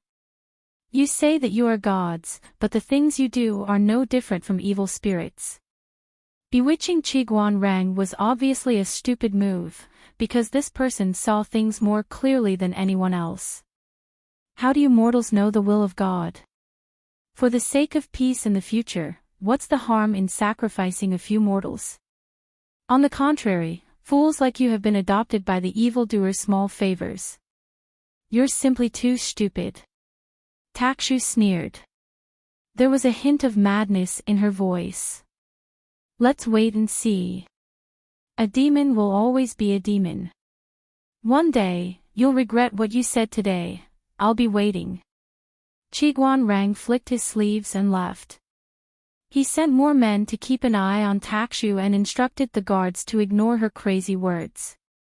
He could not be bewitched by Takshu, but it did not mean that ordinary guards were immune. This woman was a little strange. After returning, Qiguan Rang immediately wrote a long letter to Jiang Pingji, telling her in detail about Takshu's situation. Jiang Pingji did not know that something had happened behind her.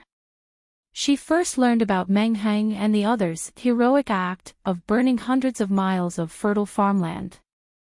When she received the news, Jiang Pingji was leading her troops to fight with Huang Song's troops near Hu County. Just as she thought, Huang Song's troops used the tactic of delaying, harassing and sending troops to obstruct them. They never confronted them head-on. Therefore, there was not much progress on Jiang Pingji's side for 2 or 3 days in a row. Seeing that the Sanshan Valley was about to be lost, she was extremely irritated. The most obvious manifestation was that none of the enemies who fell into her hands had a complete corpse. Yang Si did not dare to argue in front of her. If Wei Xi had not remembered to give her special treatment every day, Jiang Pingji would have suffocated from holding her anger. They were careful not to offend her, but the salted fish in the streaming room did not have this worry. He said what he wanted and complained what he wanted. Not only did he not avoid it, but he repeatedly mentioned it in the bullet screen of the streaming room. Ting Feng Chui Shui Gao, I'm so angry. I was pressed to the ground to wipe the floor tiles while playing games. I feel so aggrieved while watching the streaming. Jiang Pingji was in a hurry to rescue the Sanshan Valley. She was in a hurry, but she was harassed and delayed by the enemy. It was very annoying. It was as annoying as being hit with various deceleration and immobilization debuffs in a game when you were in a hurry to save your teammates. Shizuo Jujiazi, guess the game and profession based on the ID. I sympathize with the person above. You beggar Yueqiang, I feel the same. The more I watch, the more anxious I get. I had the urge to stuff the Maserati in the garage into the screen of the streaming room, press the streamer to sit in the driver's seat, and race to the Sanshan Valley. Relying on the 2 legs of a human and the 4 legs of a horse, coupled with the constant harassment of the enemy, when the streamer arrived, the corpses of Meng Heng's cousin would have rotted to the point of oozing corpse oil, right? Jianji Lianmu, double-click 666. The person above is so rich. Pingji Chua, I have to remind you seriously, can the chassis of the Maserati withstand this kind of road?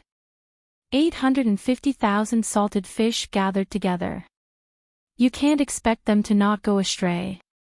Often, the topic will go astray. Jiang Pingji felt annoyed just by looking at them.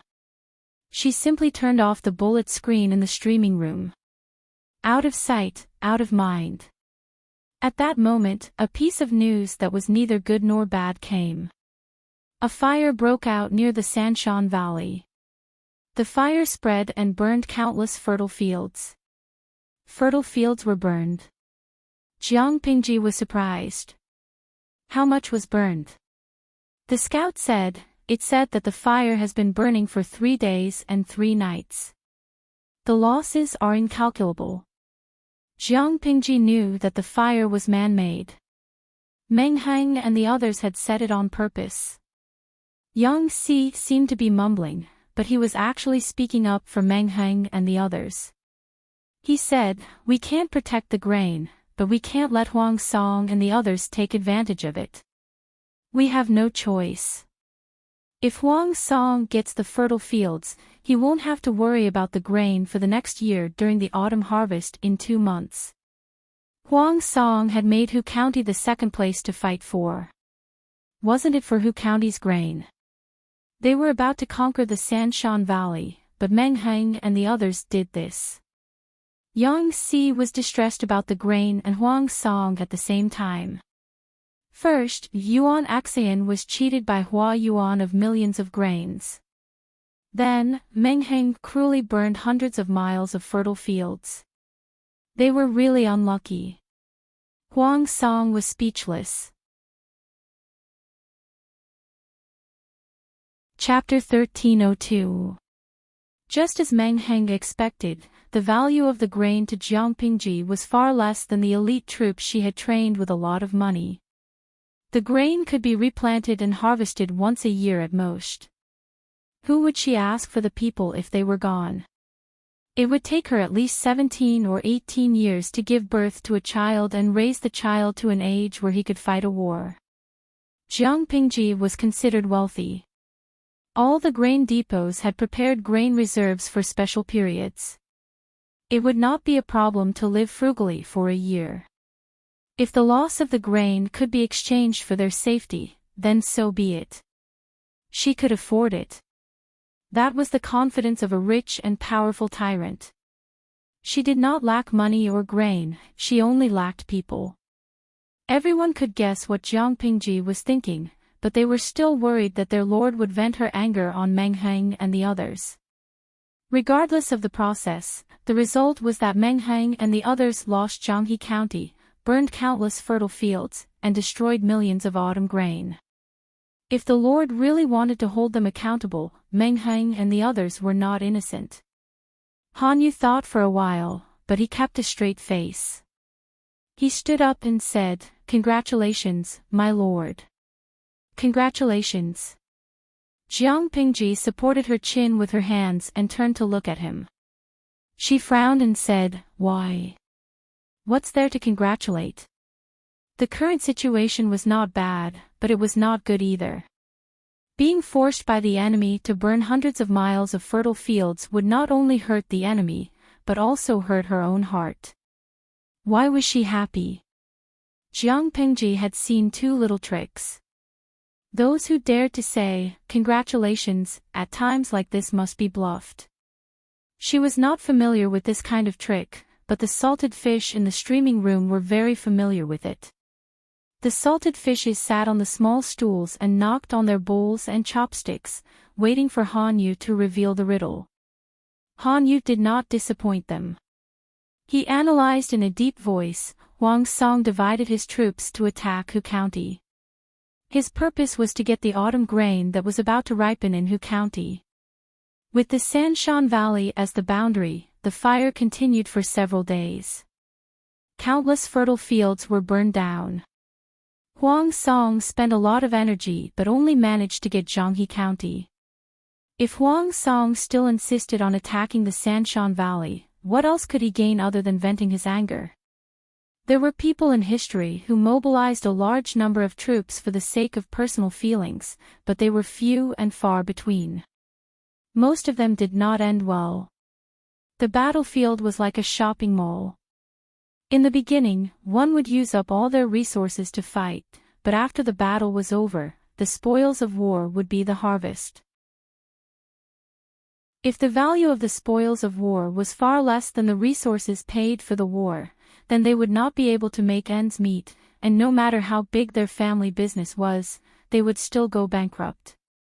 The question was Huang Song's family business big? Could this family business support Huang Song to attack a territory that had already lost its value? The answer was no. Jiang Pingji knitted her brows and said, based on Bogeo's character, he won't make a losing deal. If Qinzhou had not been harmed by Jiang Pingji and Hua Yuan, Huang Song might have sent troops to vent his anger. Now, he could only plan carefully. If the waves did not rise, they would calm them down. From this point of view, Meng Heng and the others were completely safe, because Huang Song had no extra energy to fight them. Han Yu said, Huang Song's vitality has been greatly damaged. Behind him, Qinzhou is in dire straits, and there's no progress in attacking Wanzhou. In Hu County, there's only Zhanghe County left. It's almost a complete collapse.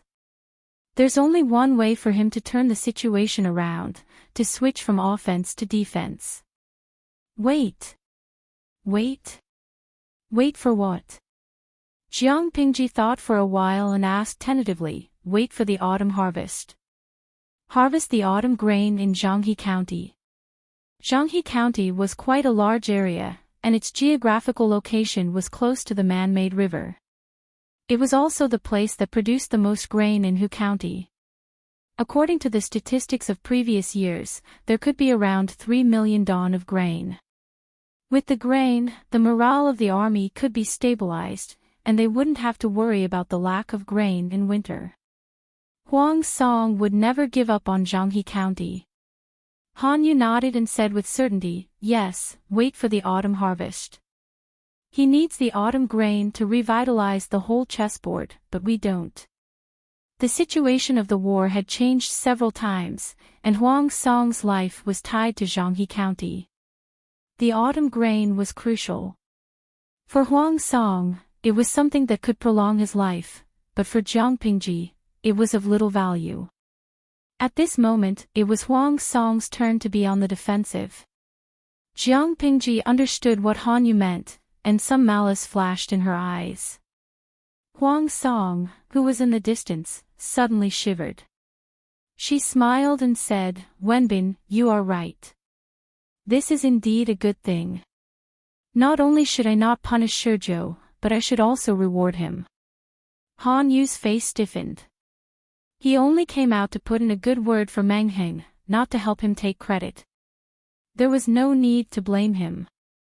The conversation between the two was short, and many viewers in the streaming room couldn't understand it. The turn of events happened without warning. At this time, it was the Chinese class representative's turn. Yizhan Qingxing, isn't it easy to understand? The current situation is not in Huang Song's favor. To use a game analogy, he is being hit by bullets from all directions, and he can only survive. He can only rely on the bandage in Zhanghe County to recover his health. Only then can he have a chance to kill the streamer. After a round of fierce fighting, the streamer has taken the initiative of the battle from Huang Song. Taking the initiative means taking a certain advantage. Now the streamer can either stabilize the situation and find a chance to give Huang Song a fatal blow, or take the initiative to attack and beat Huang Song until he has no chance to use the bandage. Saying Jean Lebu, there is another option, which is to burn the bandage in Huang Song's hand. After the analysis of the Chinese class representative, the idle people finally figured out the situation. However, what the hell is burning the bandage? It's not enough to burn 100 miles of fertile farmland, but also to burn Jianghe County. Jiangpingji, why not? When Huang Song learned that Meng Heng and the others had set fire to the farmland, he was so angry that he couldn't sleep for the whole night. His heart was burning with anger and all kinds of grievances. An emoticon could perfectly describe his current mood. I can't hold back my tears. I can't stand it anymore. Wow. JPG, however, Huang Song was a man who didn't easily shed tears. No matter how many tears he had to hold them back. The more he held them back, the more uncomfortable he felt. He was so angry that he lost his mind.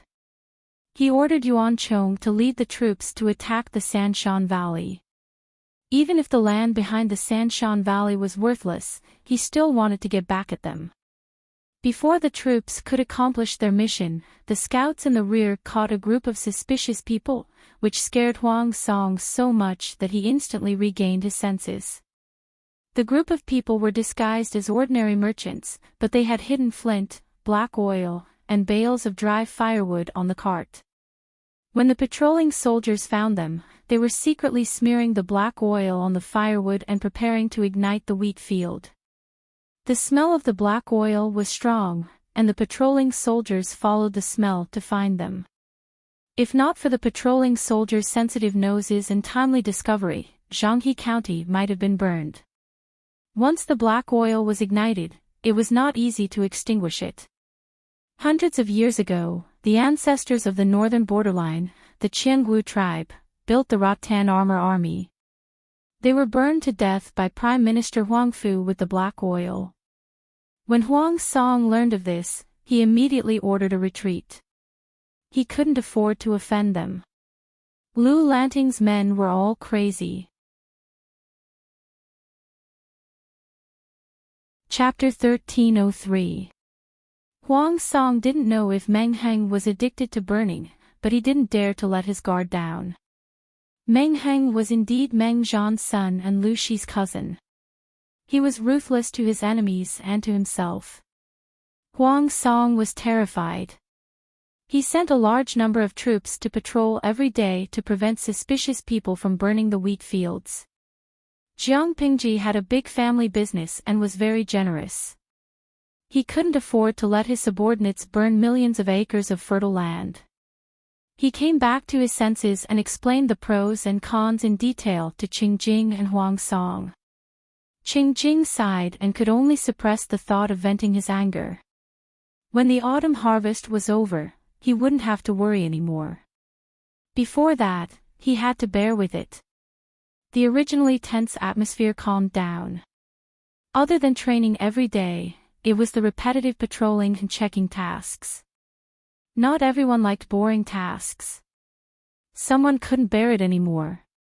Yuan Chong finished his training and noticed a familiar figure on the drill ground.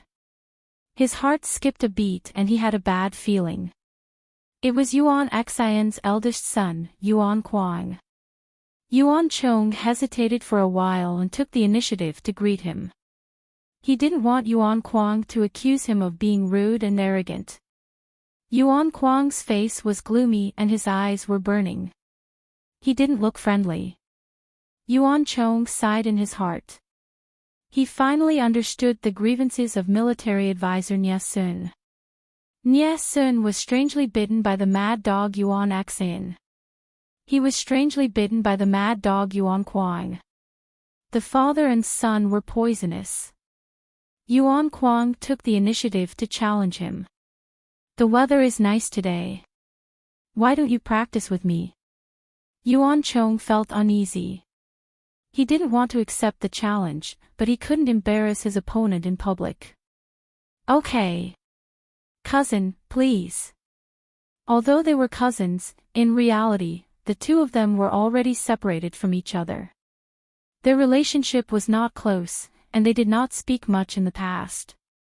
Yuan Kuang took after his father. Ever since he was young, he was always competitive and unwilling to admit defeat. When he was young, he was also fierce and aggressive. Yuan Chong usually took a detour around the other party, but he didn't expect to be blocked today. The two stood on the drill ground and cupped their fists. Before Yuan Chong could react, Yuan Kuang had taken the initiative and rushed forward with his sword. After 2 rounds, Yuan Chong's expression darkened. He realized that Yuan Kuang had developed a murderous intent towards him. This so-called sparring was aimed at his vitals. If it wasn't for Yuan Chong's solid martial skills, he would have been pierced through by the other party. The more they fought, the angrier he became. Yuan Chong forced Yuan Kuang back and asked in a low voice, "What is the meaning of this? Killing someone in public?" Yuan Kuang charged forward again, his moves becoming even more vicious, as if he wouldn't stop until he killed Yuan Chong. Yuan Chong was also infuriated. The two of them continued to exchange blows, and the shadows of their swords and sabers flashed continuously. The soldiers around the drill ground did not know that they were serious. Instead, they applauded and cheered. It was very lively. Yuan Kuang was getting more and more frustrated as he failed to take down Yuan Chong.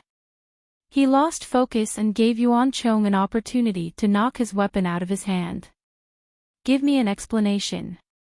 If you don't give us an explanation, we will go to the Lord to judge." Yuan Kuang glared at Yuan Chong angrily.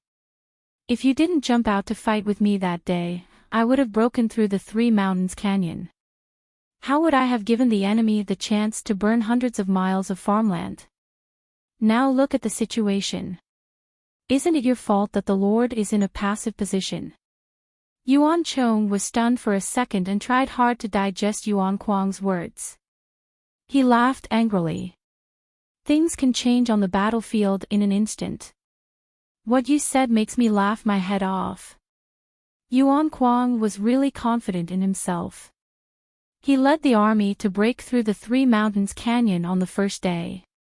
Did he think he was a god? The 3 Mountains Canyon was indeed easy to attack and hard to defend. But why didn't Yuan Kuang look at who was guarding the 3 Mountains Canyon? The elite troops that had been trained with countless efforts were all useless. Even if Yuan Chong had the advantage of time, place, and people, he didn't dare to say that he could break through the 3 Mountains Canyon in a day. According to the calculations of the military counselors, it would take at least 4 days to break through the canyon. Didn't Yuan Kuang have any idea? If these elites were so easy to deal with, how could the Lord who led them become the strongest force in Dongqing?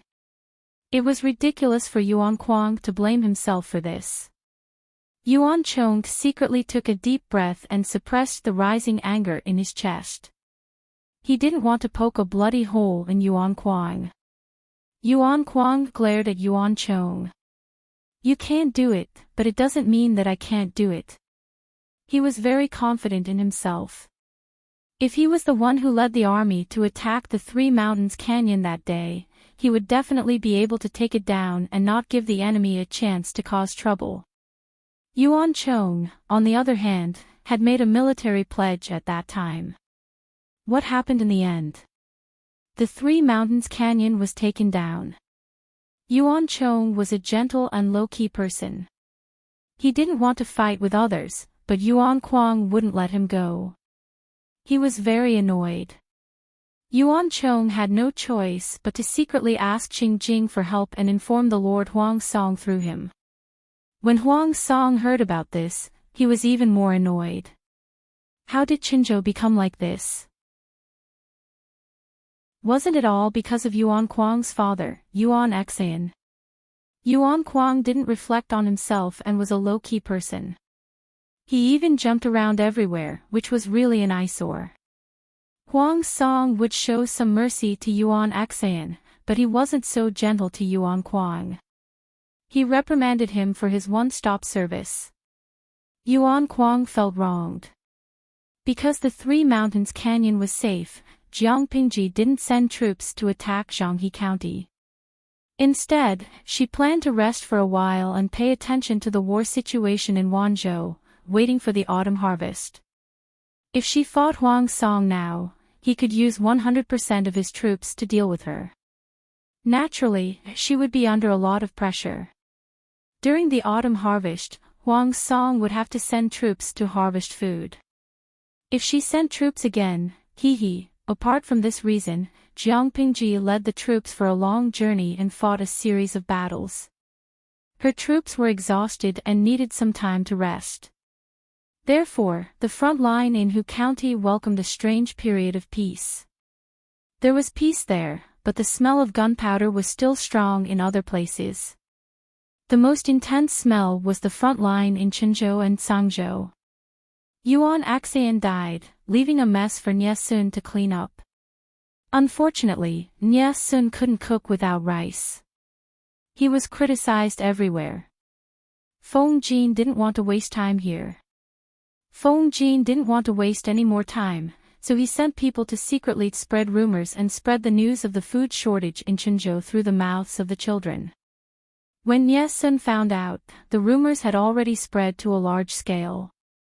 There was no way to find the source. The grain stored in Qinzhou's granary was gone. The people within the borders were panicking.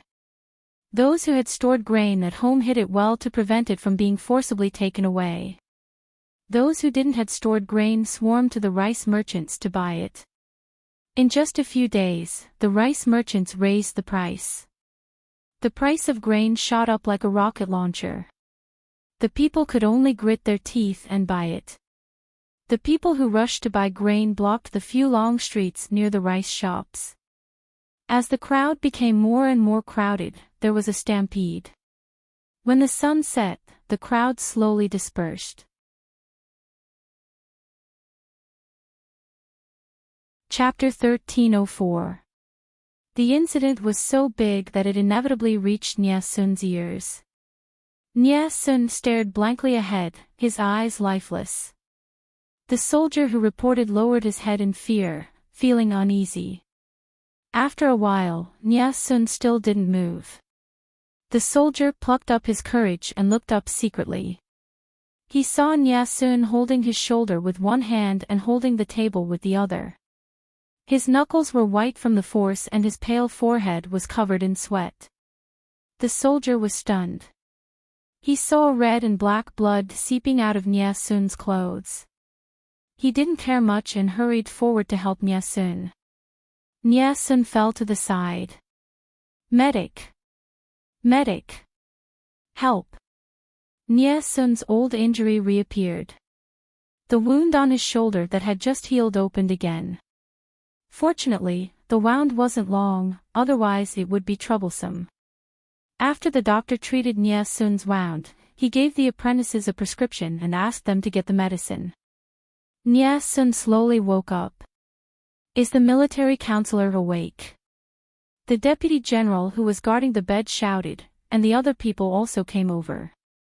Everyone immediately heaved a sigh of relief. Nie Sun's face was pale and his eyes were confused. It took him a while to recover his memory before he fainted. He was calm and comforted everyone in a weak voice, "I'm fine. I'll be fine after 2 days of rest."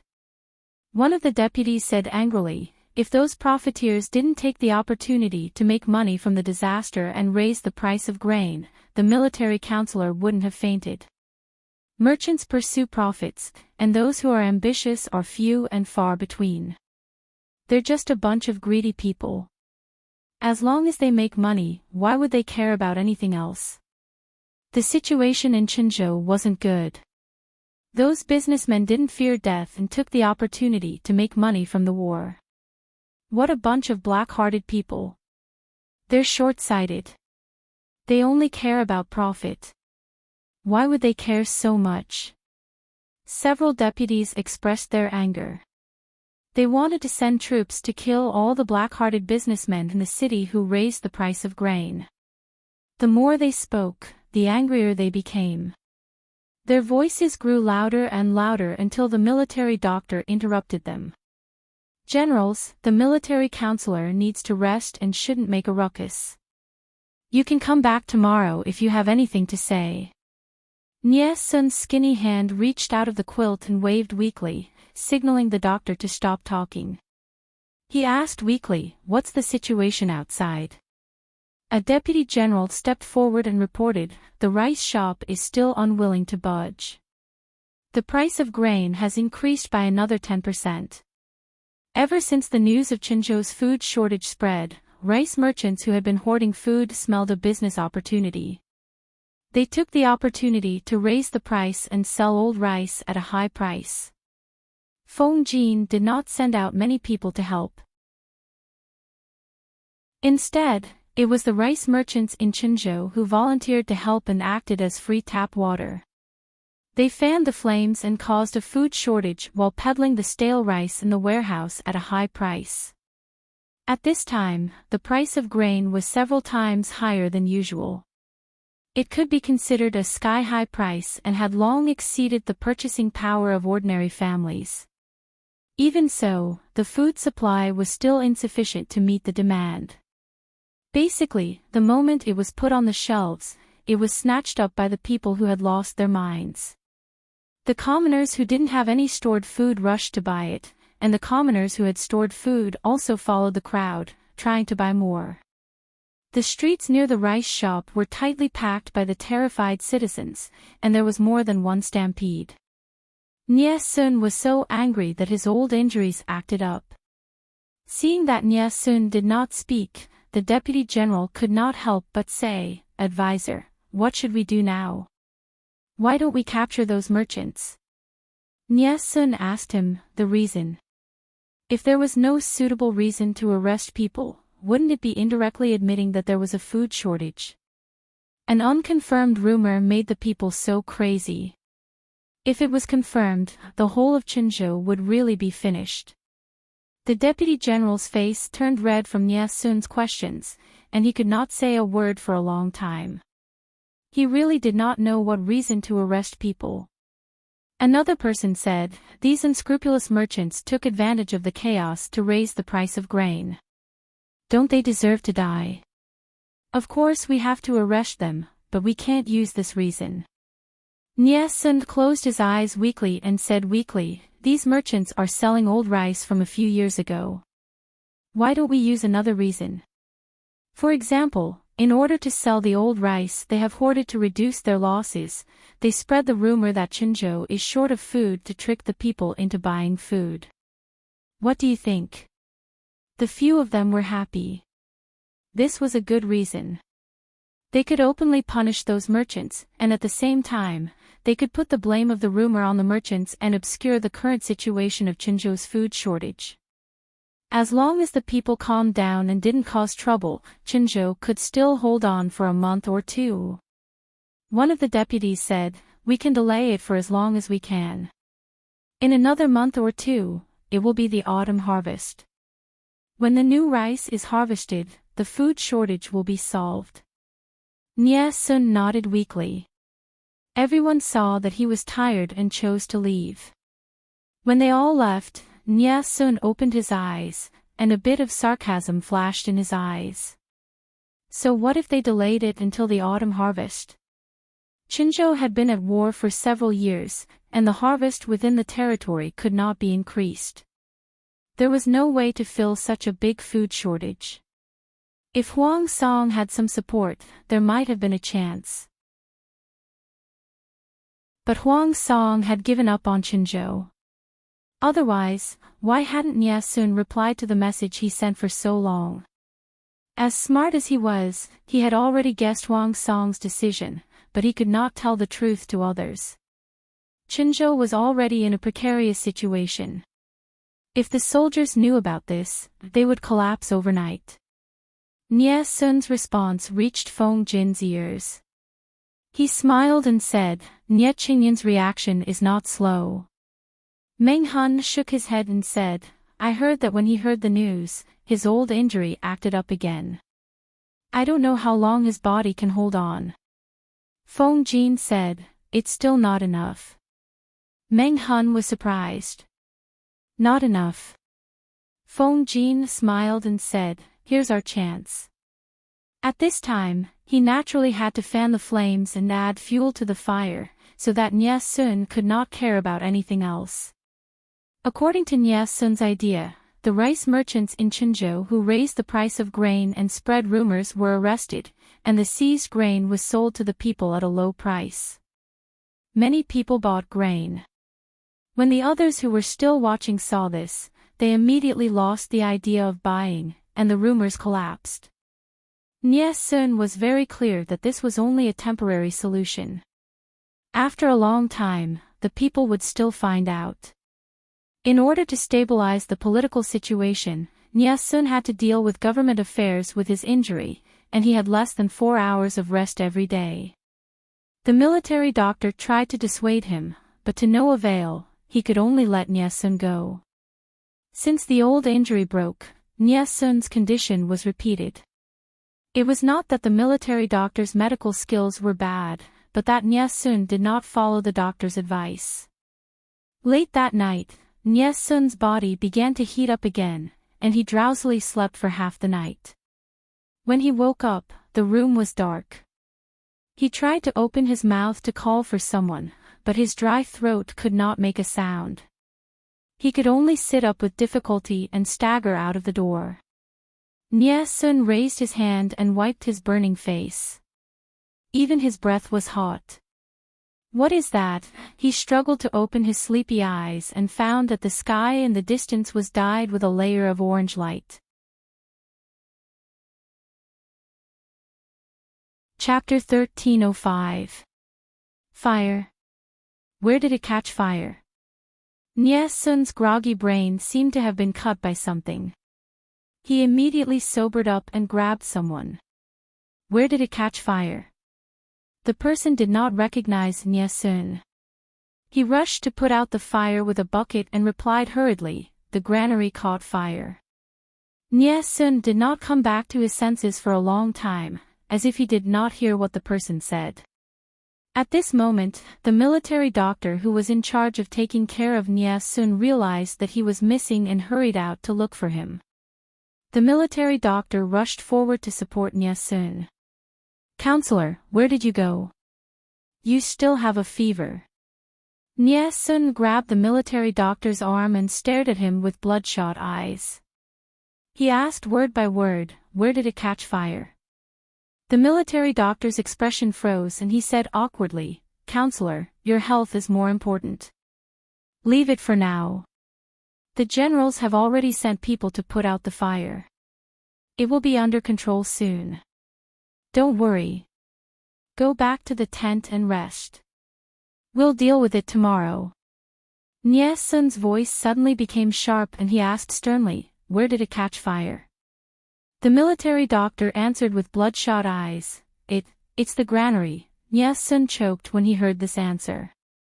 He saw the world spin and his vision went from bright to dark. Soon, he passed out. The fire burned until dawn before it was extinguished. Less than 1% of the food was saved. On the afternoon of the second day, Nie Sun finally crawled out of the gates of hell and slowly woke up. However, he was not as energetic as before. His eyes were haggard. The military doctor who took care of him also noticed that there were several strands of white and gray hair on his head. He looked much older. Counselor is awake, Counselor is awake. Nie Sun was so tired that it was difficult for him to even speak. However, he forced himself to sit up and slowly looked at the crowd. The granary caught fire last night. Did you find out the cause? Because of the high fever, Nie Sun's throat was dry and hoarse.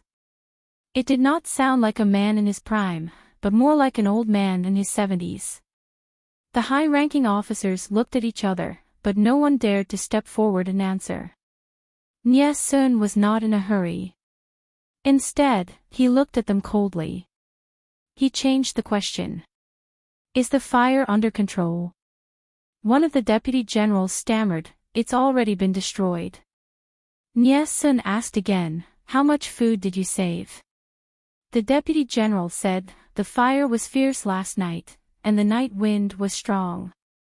In addition, the weather has been hot and dry recently. The fire was hard to contain." Nie Sun looked at him silently. The deputy general was ashamed under his gaze. He decided to say, "The rations were badly burned. Not a single one of them survived." After he finished speaking, everyone stared at him accusingly.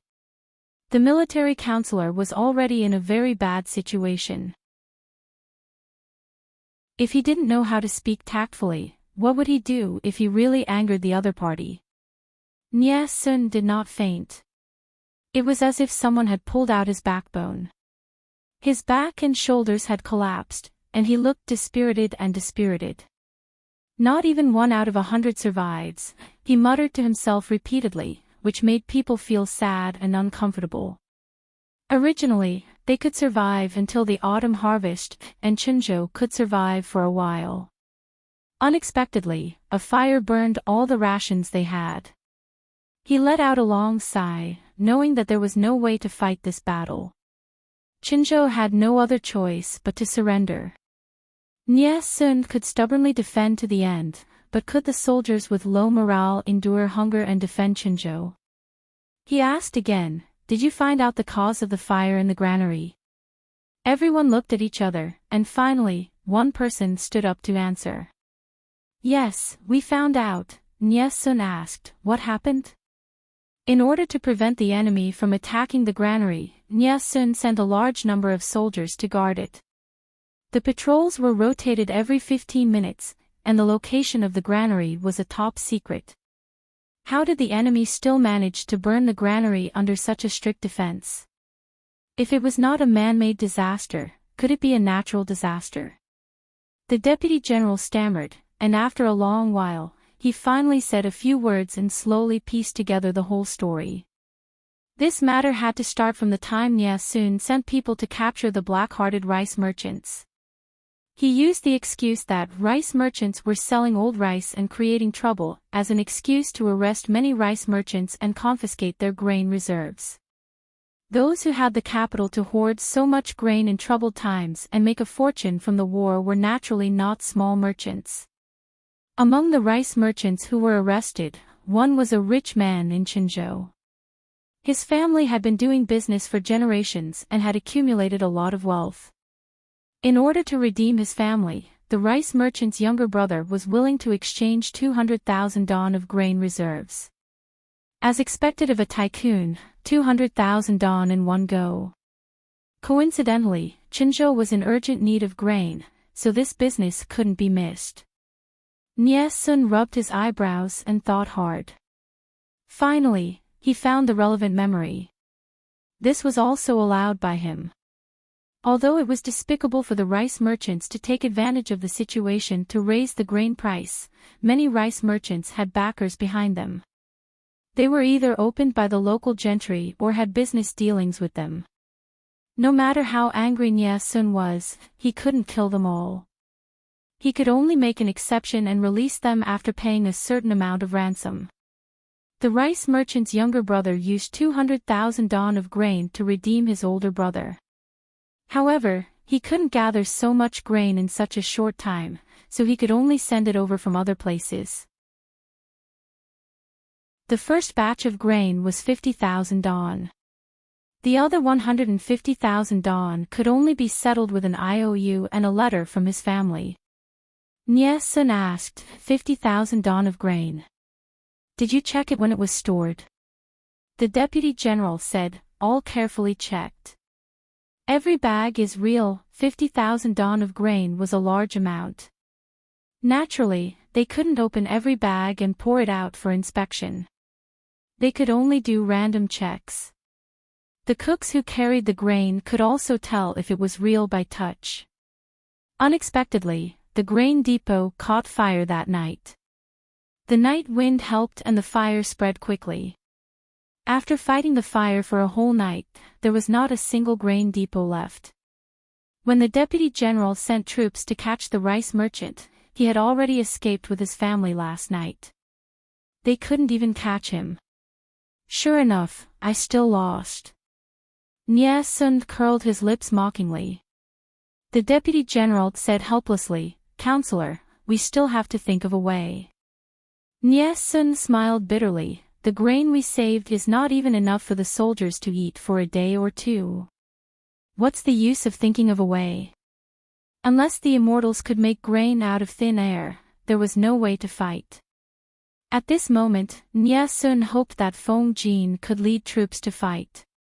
At least, he could drag a few people down with him before he died. However, Feng Jin didn't do as he wished. Not only did he not send troops to attack, but he also sent people to start a fire in front of the formation to cook. Feng Jin said, "It's not a loss to use 50,000 don of grain to exchange for Qinzhou." Meng Han laughed. "In order to curry favor with the Lord, that merchant not only doesn't want us to compensate for the 50,000 don of grain, but also wants to give us 200,000 don of grain." The situation in Dongqing was becoming clearer. These merchants also began to choose sides and invest. However, their lord was not so easy to curry favor with. Feng Jin said, "We have to ask the Lord whether we accept it or not." Merchants chased after profit, and those with ulterior motives were few. They only had profit and money in their eyes. Qinzhou saw that Xia Kingdom was about to collapse, and it was normal for the merchants with keen senses to take the opportunity to change sides. Feng Jin took advantage of the merchants' desire for profit and took the opportunity to give Nya Sun a heavy dose of medicine. Chapter 1306. Even though Nya Sun did not want to surrender, the soldiers could only eat porridge for 2 consecutive days after their rations were destroyed. Rather than saying it was porridge, it was more like rice soup with a few grains of rice added. Other than the elites, many of the recruited soldiers secretly escaped, and more than half of them left overnight.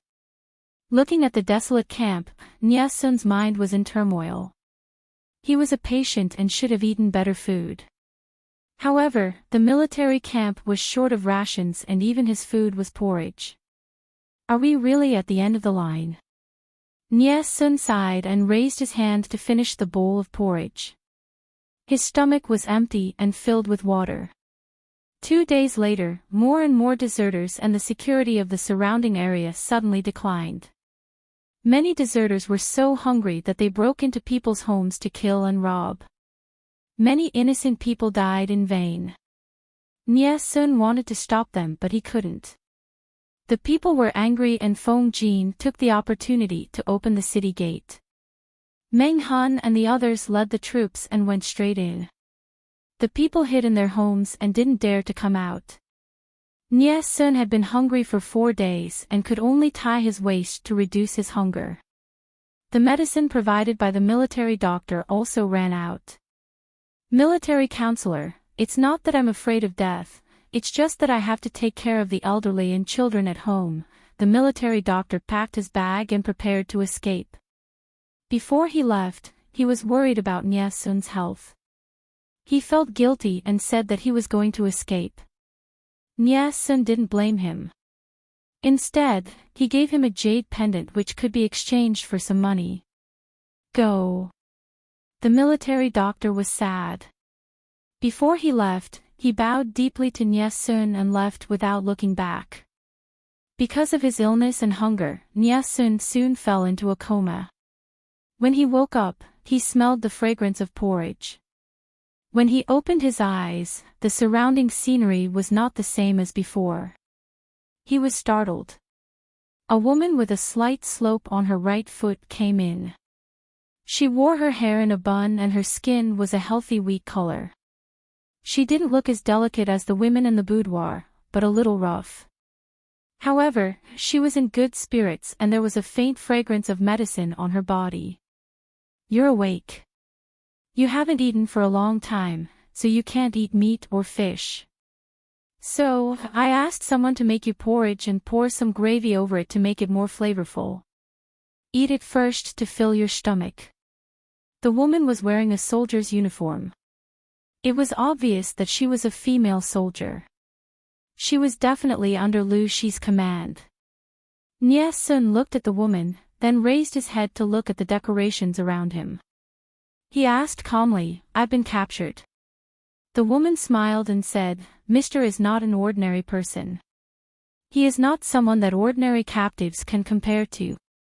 Nie Sun did not understand. The woman explained, "The prisoners of war in the camp can be chosen by retired female soldiers. Sir, you definitely don't want to go there." Nie Sun was silent. He knew there was such a rule in Jiang Pingji's camp, and it attracted a lot of criticism. "Then, you are." Nie Sun's gaze was indifferent as he looked at the female soldier with curiosity. The military doctor taking care of Mr.'s condition. Mr.'s fever didn't subside and he almost didn't wake up. The woman put down the boiled medicine and got up to get something. She said, "My medical skills are not as good as those of famous doctors, but I'm much better than those quacks." "Mister, you don't have to worry." Nie Sun looked down and drank the medicine that the woman brought. His mouth was unusually bitter. He resisted the urge to vomit and drank the meat porridge that made his thumb twitch. After the meat porridge entered his stomach, there was finally a warm and solid feeling in his stomach. Nie Sun took his medicine and ate his food. He did not seem like a captive at all. The female soldier did not mind telling him about the situation outside. Just as Nie Sun expected, Feng Jin seized the opportunity to break through Qinzhou in one fell swoop. Within 5 or 6 days, he occupied the entire territory. Everywhere he went, there was no resistance at all. The people even spontaneously led the way for him. Feng Jin also cleaned up the mess left behind by the previous leader. He allocated 300,000 dong of military rations and recruited the deserters who had previously escaped. Soon, the situation in Qinzhou was stabilized. When Nie Sun saw Feng Jin, his illness had improved a lot. When the weather was good, he could even walk a few steps. Feng Jin smiled and said, "Please forgive me for my poor hospitality over the past few days." Nie Sun looked at him silently, as if he wanted to see through Feng Jin. "How do you plan to deal with me?" "Sir is the Lord's cousin. As for how to settle you, we naturally have to report to the Lord," Feng Jin said. "Before that, please rest well. The military doctor has treated you. If you don't rest well, it will be easy for you to get sick in the future." Feng Jin's attitude was very gentle. It was impossible to tell that the two of them had been at odds not long ago. Nie Sun's eyelids were slightly closed, tacitly agreeing to Feng Jin's suggestion. "I heard that your wife is in the Yu family in Wanzhou. Qingyun seems to be Master Yuanjing's son-in-law." Feng Jin asked even though he already knew the answer.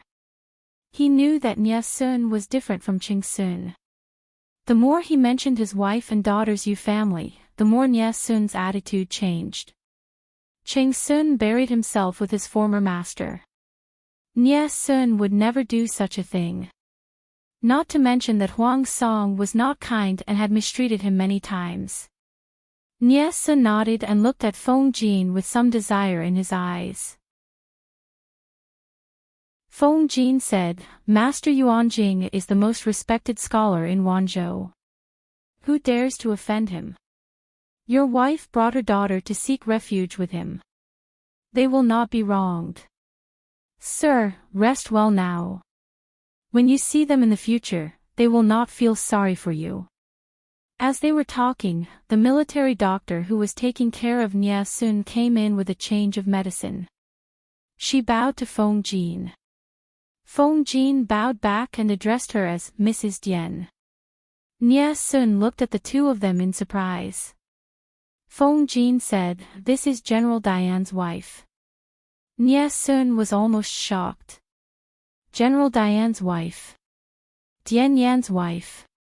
Mrs. Dian smiled and said, "Here, I am just a military doctor. There is no Diane's wife. Nie Sun had always been a very obedient patient. Now he was even more cooperative. Feng Jin made sure that Nie Sun had no intention of resisting. Only then did he leave with peace of mind. He only asked a few questions occasionally. He sent the news of the victory in Qinzhou to the front line. Huang Song was angry. Jiang Pingji smiled. Huayu has taken Qinzhou. We can't fall behind. Let's try to finish it before the new year. Everyone should have a good new year. The decisive battle between the two forces was basically set for the autumn harvest. As the days passed, the atmosphere became more and more tense. When Huang Song learned that Qinzhou had fallen into Feng Jin's hands, he was so angry that his head hurt. Because Nie Sun was captured, he could not tell Huang Song the details of the battle in Qinzhou. Huang Song only knew the gist of it. Looking at the battle report, Huang Song's expression was very complicated. If Hua Yuan had not cheated Qinzhou of its grain reserves, Qinzhou would not have fallen so quickly. When he thought of Yuan Xan, that idiot, Huang Song was so angry that his teeth itched. What the F***ck did he mean by tricking his teammates? After being angry for a while, Huang Song thought of Nie Sun again. His already complicated feelings were mixed. After a while, he let out a long sigh and raised his hand to put the battle report aside. Is there any progress on Huaijia's side? He needed a victory to boost his morale.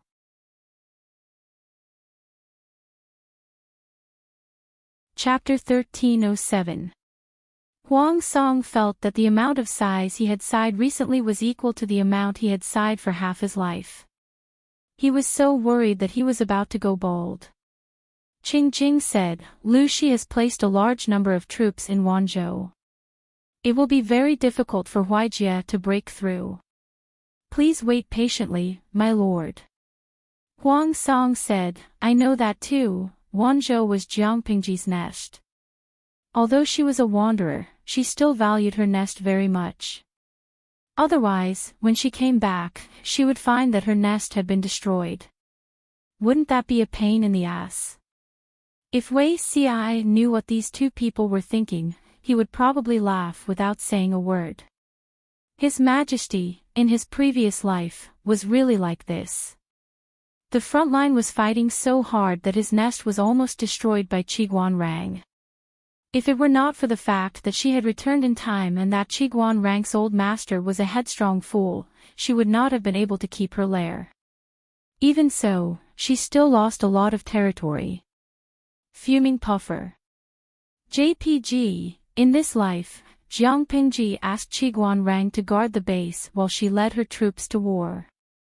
Was this another form of retribution cycle? How strong was Qiguan Rang's defense? Back then, when Jiang Pingji had just taken over Xiangyang district, she was short of troops.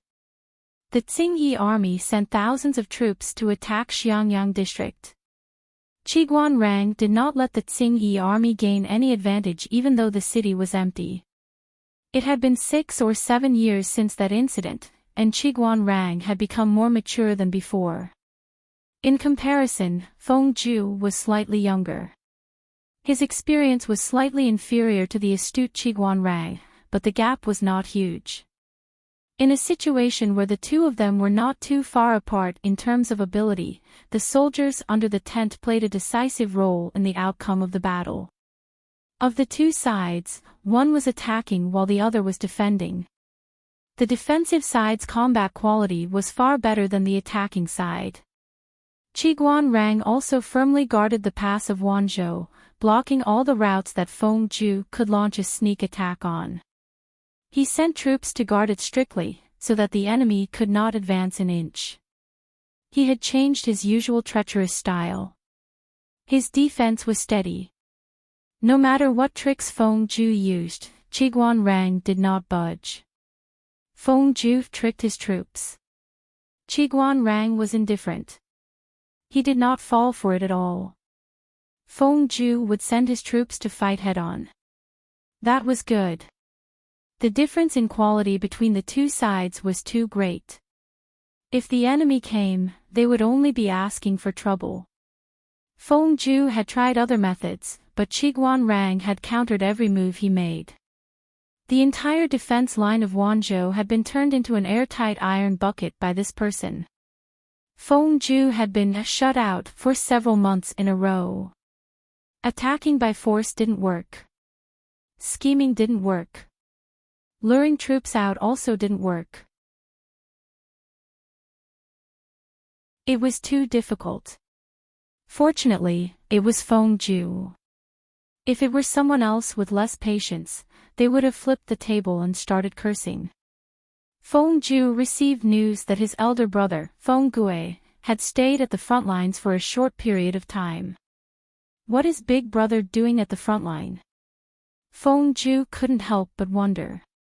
Could it be, Big Brother is Lu Shi? At the thought of this possibility, Feng Ju subconsciously shook his head in denial. Based on the Feng family's way of doing things, it was impossible for Big Brother Feng Gue to become an official now. Because of this matter, he tossed and turned restlessly. Unexpectedly, Feng Gue stayed at the front line for 2 days before leaving. Feng Ju, what was Qiguan Rang up to? After asking around, Feng Ju finally found out why Feng Gue had appeared at the front lines. It was because of a letter. This letter was said to be written by Feng Gue to his third brother, Feng Ju. The contents of the letter indicated that he was willing to lead the Feng family to pledge allegiance to Huang Song and work together to help Huang Song succeed. Feng Ju had come to the front lines for no other reason than to explain and prove his innocence to Qiguan Rang. Feng Ju was stunned. He wasn't stupid. How could he secretly persuade his elder brother to lead the Feng family to pledge allegiance to Huang Song? If he really did that, his elder brother would be the first to expel him from the family and sell him to Qiguan Rang. Feng Ju was a rebel, but he wasn't someone who wouldn't recognize his own family. How could he persuade his family to betray Jiang Pingji when Huang Song was obviously at a disadvantage? His family wouldn't agree to it. This was an extremely risky matter. Who would be willing to take the risk? Feng Ju's actions would harm the entire Feng family. Therefore, the existence of this letter was rather curious. Could this conspiracy theory be a self-directed act by Qiguan Rang to test the Feng family's attitude and stance? Feng Ju didn't know the complicated plot of Takshu and Lu Shi's family. Therefore, his conspiracy theory was the most logical. This Qiguan Rang is very evil. Qiguan Rang, he had inexplicably become a scapegoat. As time passed, the day of the autumn harvest was getting closer and closer. There was still no breakthrough on Feng Ju's side. His most successful attempt was to break through the city gate. Unfortunately, the enemy's soldiers were not afraid of death. They used their flesh and blood to resist the attack, which bought them some time. Hundreds of war chariots blocked the gate. Seeing this, Feng Ju had no other reaction other than to sigh. Looking at his own troops, their morale fluctuated. Looking at the enemy's troops, even though the defense line was about to be broken, they didn't have the intention to escape or retreat. Instead, they became braver as they fought. Feng Ju had an unprecedented strong thought. It was infuriating to compare oneself with others. He really wanted to pull these people back and train them again. It was inconvenient to send letters at the front lines. After a few twists and turns, Qiguan Rang's secret letter still reached Jiang Pingji's hands. She checked if there were any traces of the seal being opened. Then, she opened the secret letter and took out the letter inside. Takshu. Jiang Pingji read the contents of the letter quickly. Takshu's appearance, which she hadn't seen for many years, appeared in her mind. Back then, she noticed that Takshu was acting strangely. She simply kept Takshu under her eyes and monitored her. Then, she sent her back to Lu Shi's side. Lu Shi also acted as a matchmaker for Takshu. He let her marry into a well-off family. To put it bluntly, Taksha was just an ordinary person. She was a chess piece manipulated by the main system through Lu Shi's hands. No matter what, she had taken care of Lu Shi and Jiang Pingji for many years. As long as she didn't commit an unforgivable crime, Jiang Pingji was willing to let her go and let her die of old age. Unexpectedly, Takshu still courted death and ran out. She was really stubborn. Some disgust flashed in Jiang Pingji's eyes. If it weren't for Qiguan Rang, Takshu's letter would have been leaked. Not only would it have driven a wedge between her and the Feng family, but it would also have caused her to go against Lu Shi in advance. At the same time, the map that Takshu had smuggled out of would have caused a devastating blow to the defense line in Wanzhou. She burned the letter after reading it. Just as the letter was burned to ashes, someone outside reported that Wei Xi had arrived. "Let Zi Xiao come in." Wei Xi was holding a food box in his hand. Jiang Pingji only then remembered that it was time for dinner. "What did you burn, my lord?" Wei Xi smelled the strange smell of burnt paper in the air and asked casually. Jiang Pingji said, "Wenjing sent a secret report from the front lines." Wei Xi glanced at Jiang Pingji's expression.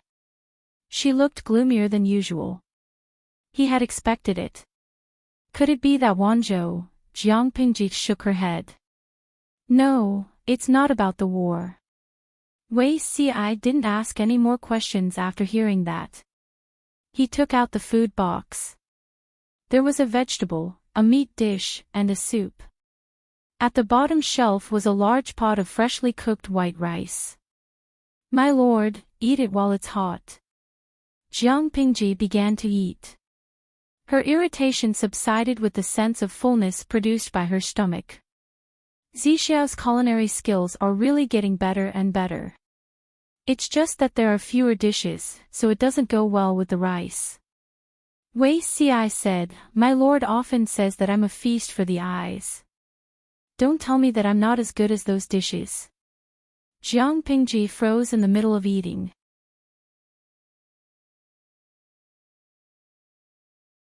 Chapter 1308. The salted fishes kept cheering for Wei Xi, double-clicking 666, my friend. Other people either treated the streamer as a brother or a man, but Wei Xi dared to face the man head-on. He was simply a role model in the brave world.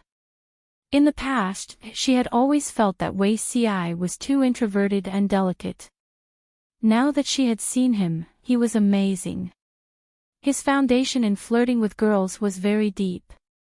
The single dogs were unhappy that they were being fed dog food even though they were watching a live broadcast.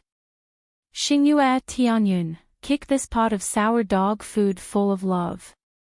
Handsome lowly, the single dog rejected the dog food and threw it back. Shiyu, I was caught off guard by a mouthful of dog food. Baby refuses to accept this dog food. Zuixian, ha ha ha, a counter-attack from the frog. Has the host been flirted with by the traveling frog? The salted fishes who were watching the commotion giggled, but the older salted fishes who insisted on being single felt threatened. Little Gong, no, don't you think that the host and Beauty Ci have been flirting with each other too frequently recently? What frequency was that in the past? Rain after a long drought. If not for the fact that the streamer would occasionally talk about Wei Xi, they would have suspected that the streamer and Wei Xi were already dead. What kind of frequency was that? Just like high school students, there would be a small test every 3 days, a big test every 5 days, and a monthly test every month. Yuzishu, sigh, the streamer is no longer the single dog who is single with us. You have been expelled by the Single Dog Alliance. Yaoing Yun, even frogs know how to flirt. There's no place for single dogs in this world anymore. Jiang Pingji couldn't help but laugh. Fortunately, she swallowed the mouthful of rice in her mouth, otherwise, she would have lost her composure.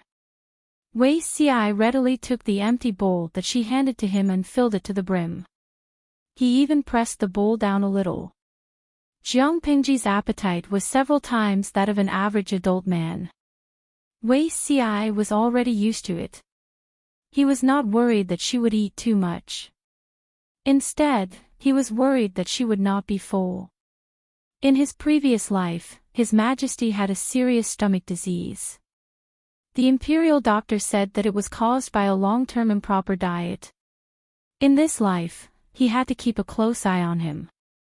He could not allow this person to act recklessly. "What is my lord laughing at?" Wei Xiai asked. Jiang Pingji smiled and said, "In the past, I always felt that Zixiao was a little dull and passive. Now that you've let go of yourself, it's really an eye-opener." Wei Xiai smiled. It also depended on who the target was. Jiang Pingji covered her eyes with both of her hands. Her lips curled up slightly as she teased him, "Zixiao, don't laugh.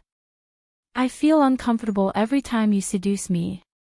Wei Xi's smile froze, his jade-like skin was stained with a suspicious redness. In terms of boldness, he was still far behind Jiang Pingji. The audience in the live broadcast room exploded. One by one, they were so angry that they turned into pufferfish, turning their grief and indignation into the power of ridicule. The bullet screen flooded the entire screen. Couldn't they just watch the live broadcast properly?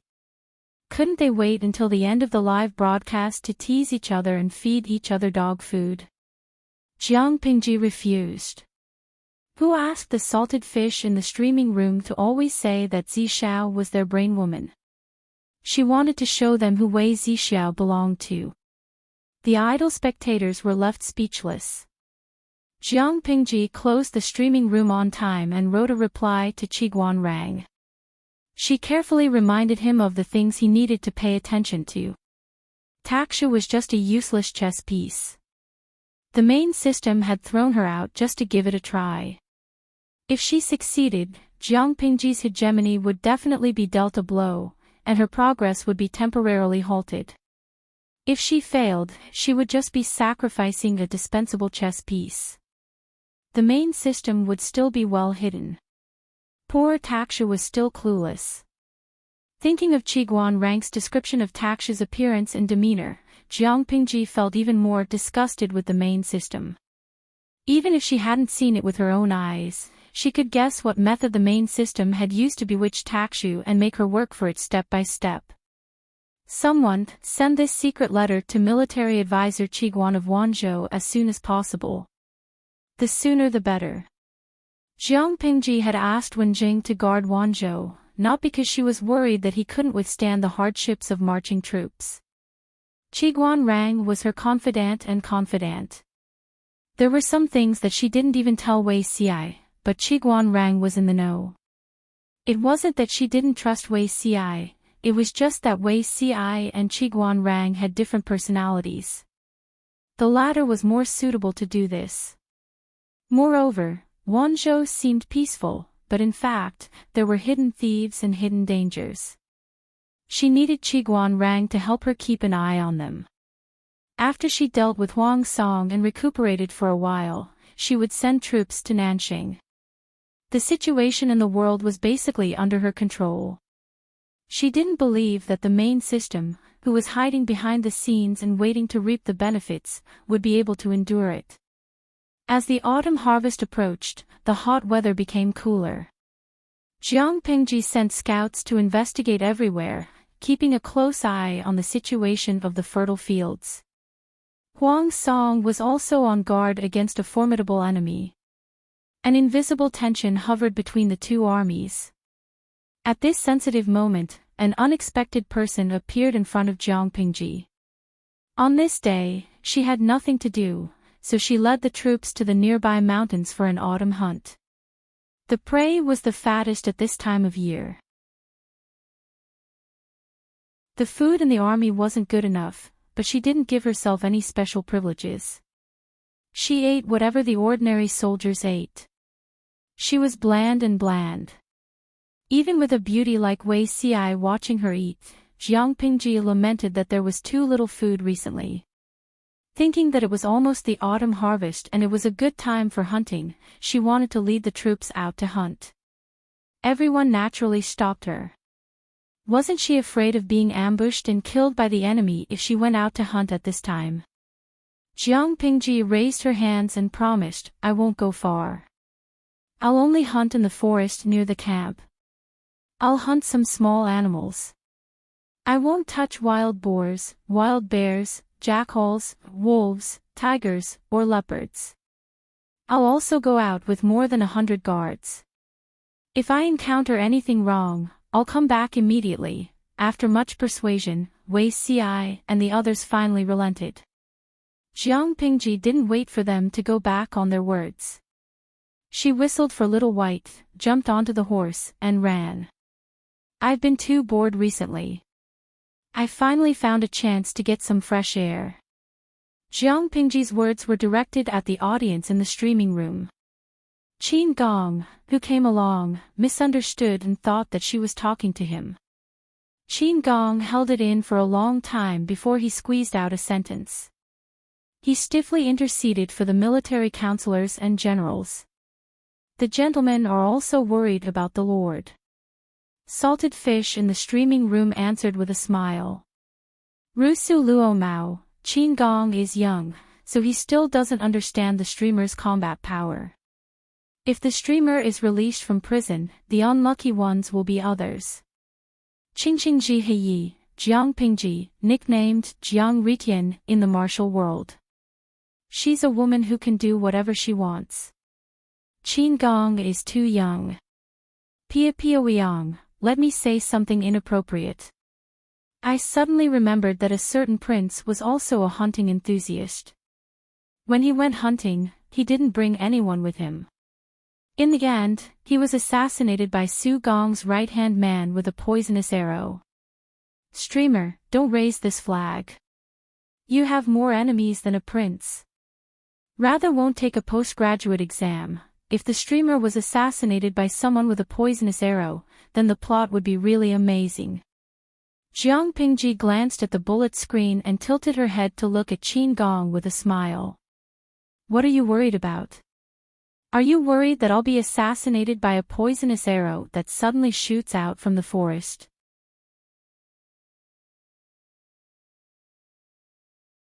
Chapter 1309. Look at how scared you are. I won't bully you anymore. Jiang Pingji smiled. You've all been plotted against, but I'm still alive and kicking. She didn't use her mental strength to deal with ordinary people, but it didn't mean that she wouldn't use it for her own benefit. She would know anyone who stepped into her mental strength field. She had a range of 10 miles, and this was a distance that she deliberately reduced. Who could shoot arrows from so far away? Stabbing people in the dark. There was no such thing. Qin Gong wiped the sweat off his forehead and said seriously, "My lord, my father used to say that the gods are watching over us. Some things can't be said casually. It can easily come true.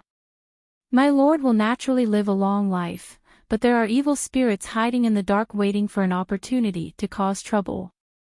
Jiang Pingji teased, Feng Jing still believes in this. Qin Gong told the truth. I'd rather believe it than not. Jiang Pingji didn't comment, but she also knew that these little princesses were relatively timid, so she didn't want to scare them.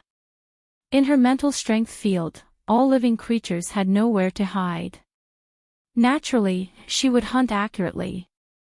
She completely forgot her previous promise to everyone. She wouldn't touch wild boars, wild bears, or jackals, tigers, and leopards. She specifically picked those fierce ones. The big guy took 4 nests of wild boars. A family should be neat. The big wild boar and the small suckling pig were all graciously accepted. Qin Gong was stunned. He didn't know whether to say that his lord's archery skills were superb or that she was extremely lucky. The other guards could only follow behind Jiang Pingji and act as porters to carry the prey. Looking at Jiang Pingji's excited look, it seemed that she was going to plunder the entire mountain.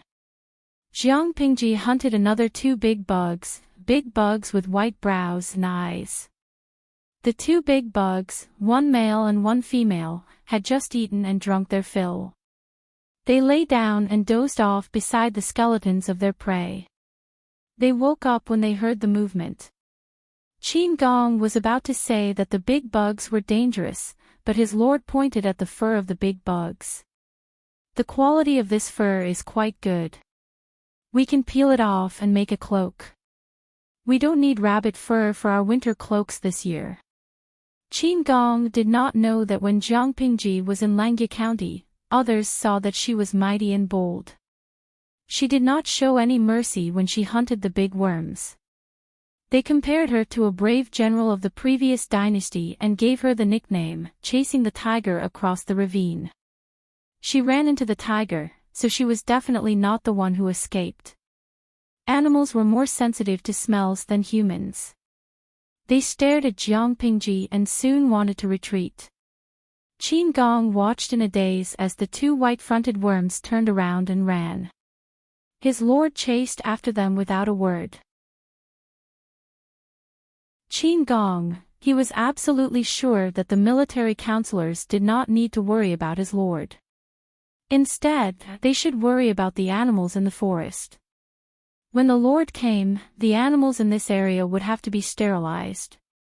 Before Qin Gong and his men could catch up, they heard the shrill roars of the 2 white-fronted insects, and soon, there was no more movement.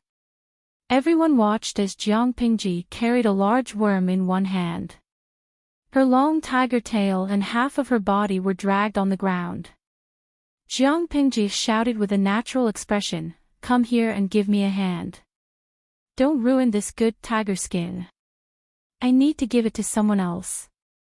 Qin Gong, ever since Qin Gong could draw a half-stone short bow when he was 7 or 8 years old, his father and 2 brothers often took him out to hunt.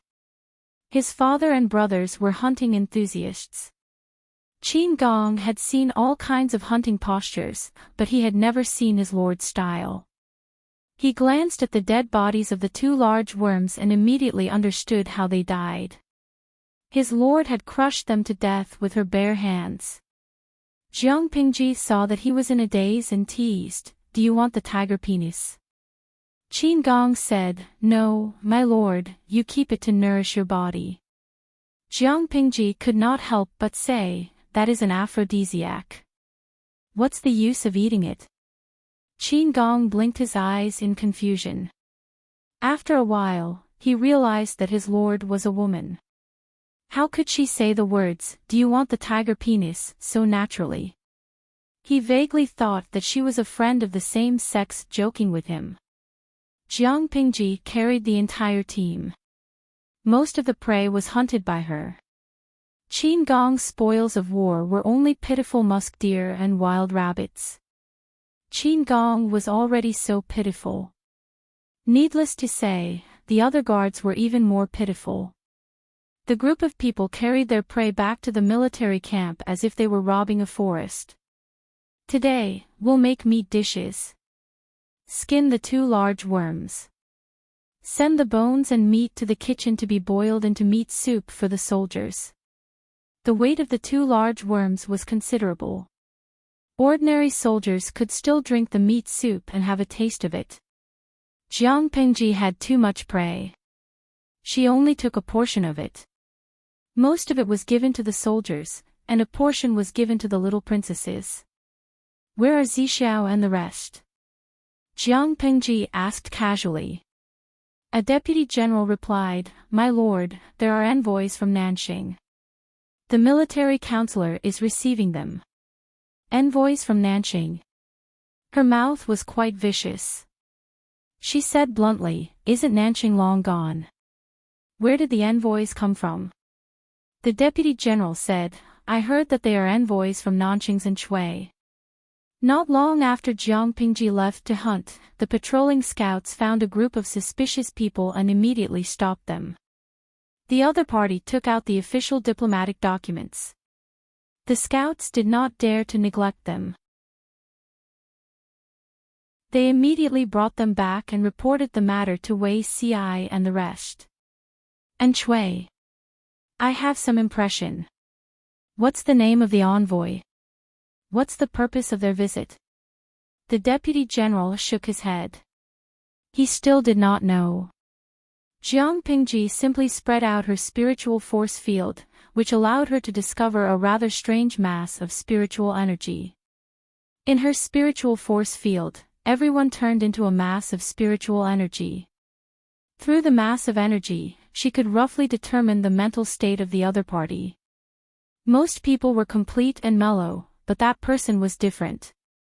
His mental state was extremely active and unstable, and there was a tendency for him to split. Jiang Pingji immediately guessed the identity of the envoy. She smiled and said, Hua Yuan tricked Wang Song. Why didn't he go back to Enchui's lair to hide and lay low for a while? How dare he swagger around and parade around the city? Is he too confident in himself, or does he not want to live? She guessed correctly. The envoy was none other than Enchui's strategist, Hua Yuan. He was the man who had tricked millions of dawn of grain in Qinzhou without bloodshed. When Wei Xiai heard that Hua Yuan had come to visit, he was also surprised. Because the people and matters in this life were different from the previous one, Wei Xiai reacted quickly. He prepared to receive the envoy group that Hua Yuan had brought. He also wanted to test Hua Yuan's intentions. This fellow couldn't be unsatisfied after tricking Huang Song. Would he turn around and trick his lord? Wei Xiai thought that he would never see Hua Yuan again in this life. He did not expect the two of them to reunite under such circumstances. After all, they were colleagues in the previous life. Wei Xiai was more familiar with the states of Hua Yuan's personalities. He could determine which personality it was just by looking at the other person's appearance. The Hua Yuan in front of him was dressed very cleanly. He looked a few years younger than his actual age. His black hair was tied up with an exquisite crown. There was a faint scent of incense wafting from his body. It smelled good but was not cloying. His clothes were neat and tidy. The materials and workmanship were very particular.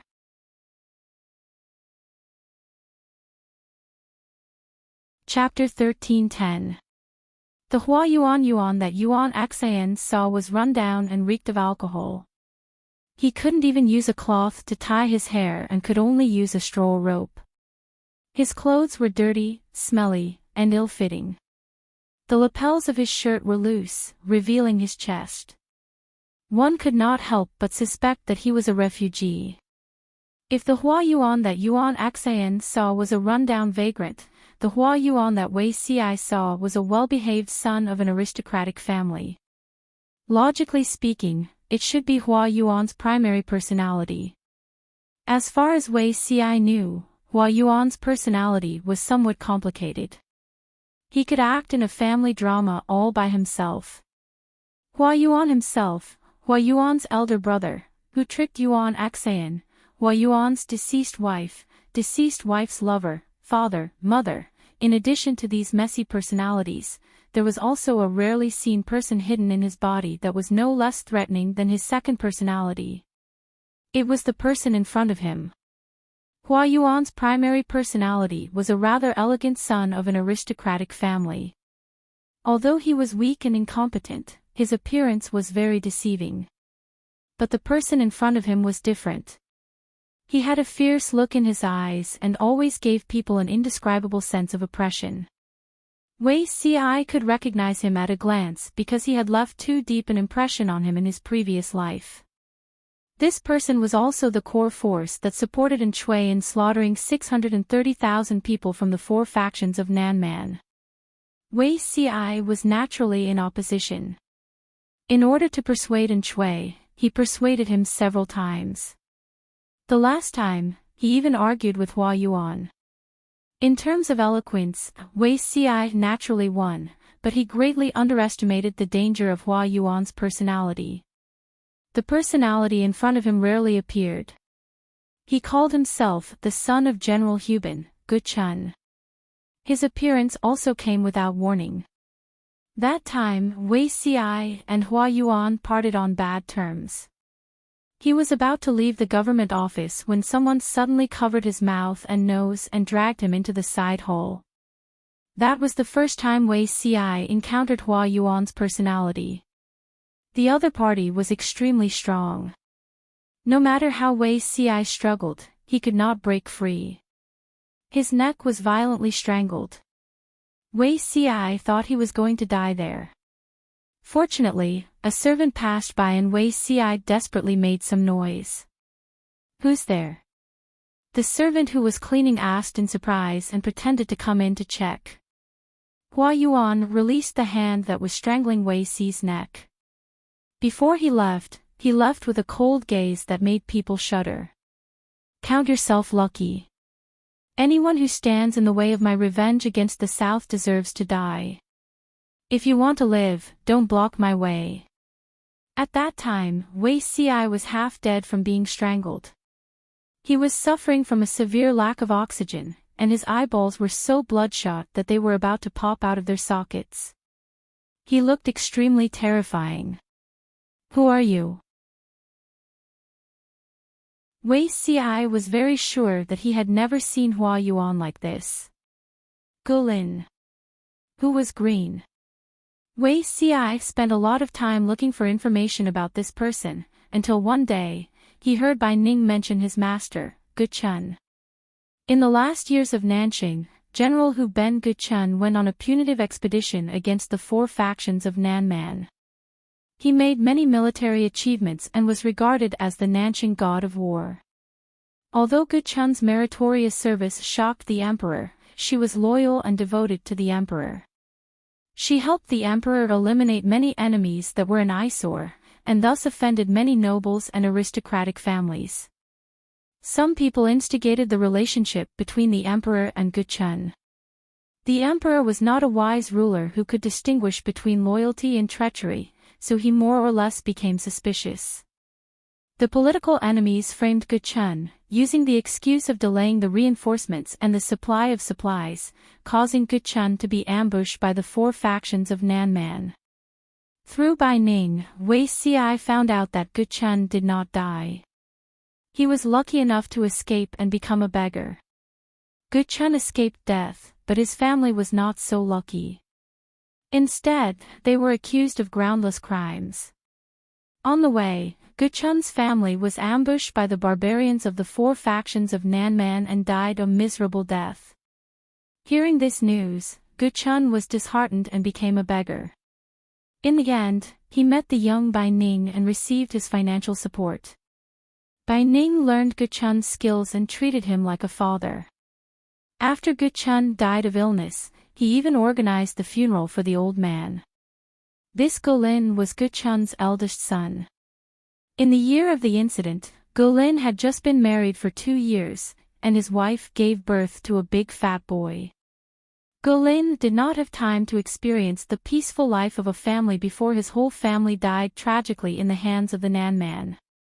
Hua Yuan's personality called himself Golin, so his hatred for the Nanman made sense. Wei Xi had only seen Golin twice in his previous life. The first time was when he almost choked Wei Xi to death, and the second time was when Enchui slaughtered more than 638,000 Nanman people. Golin had people bring over the 1-year-old children of the Nanman tribes and threw them to the ground with his own hands.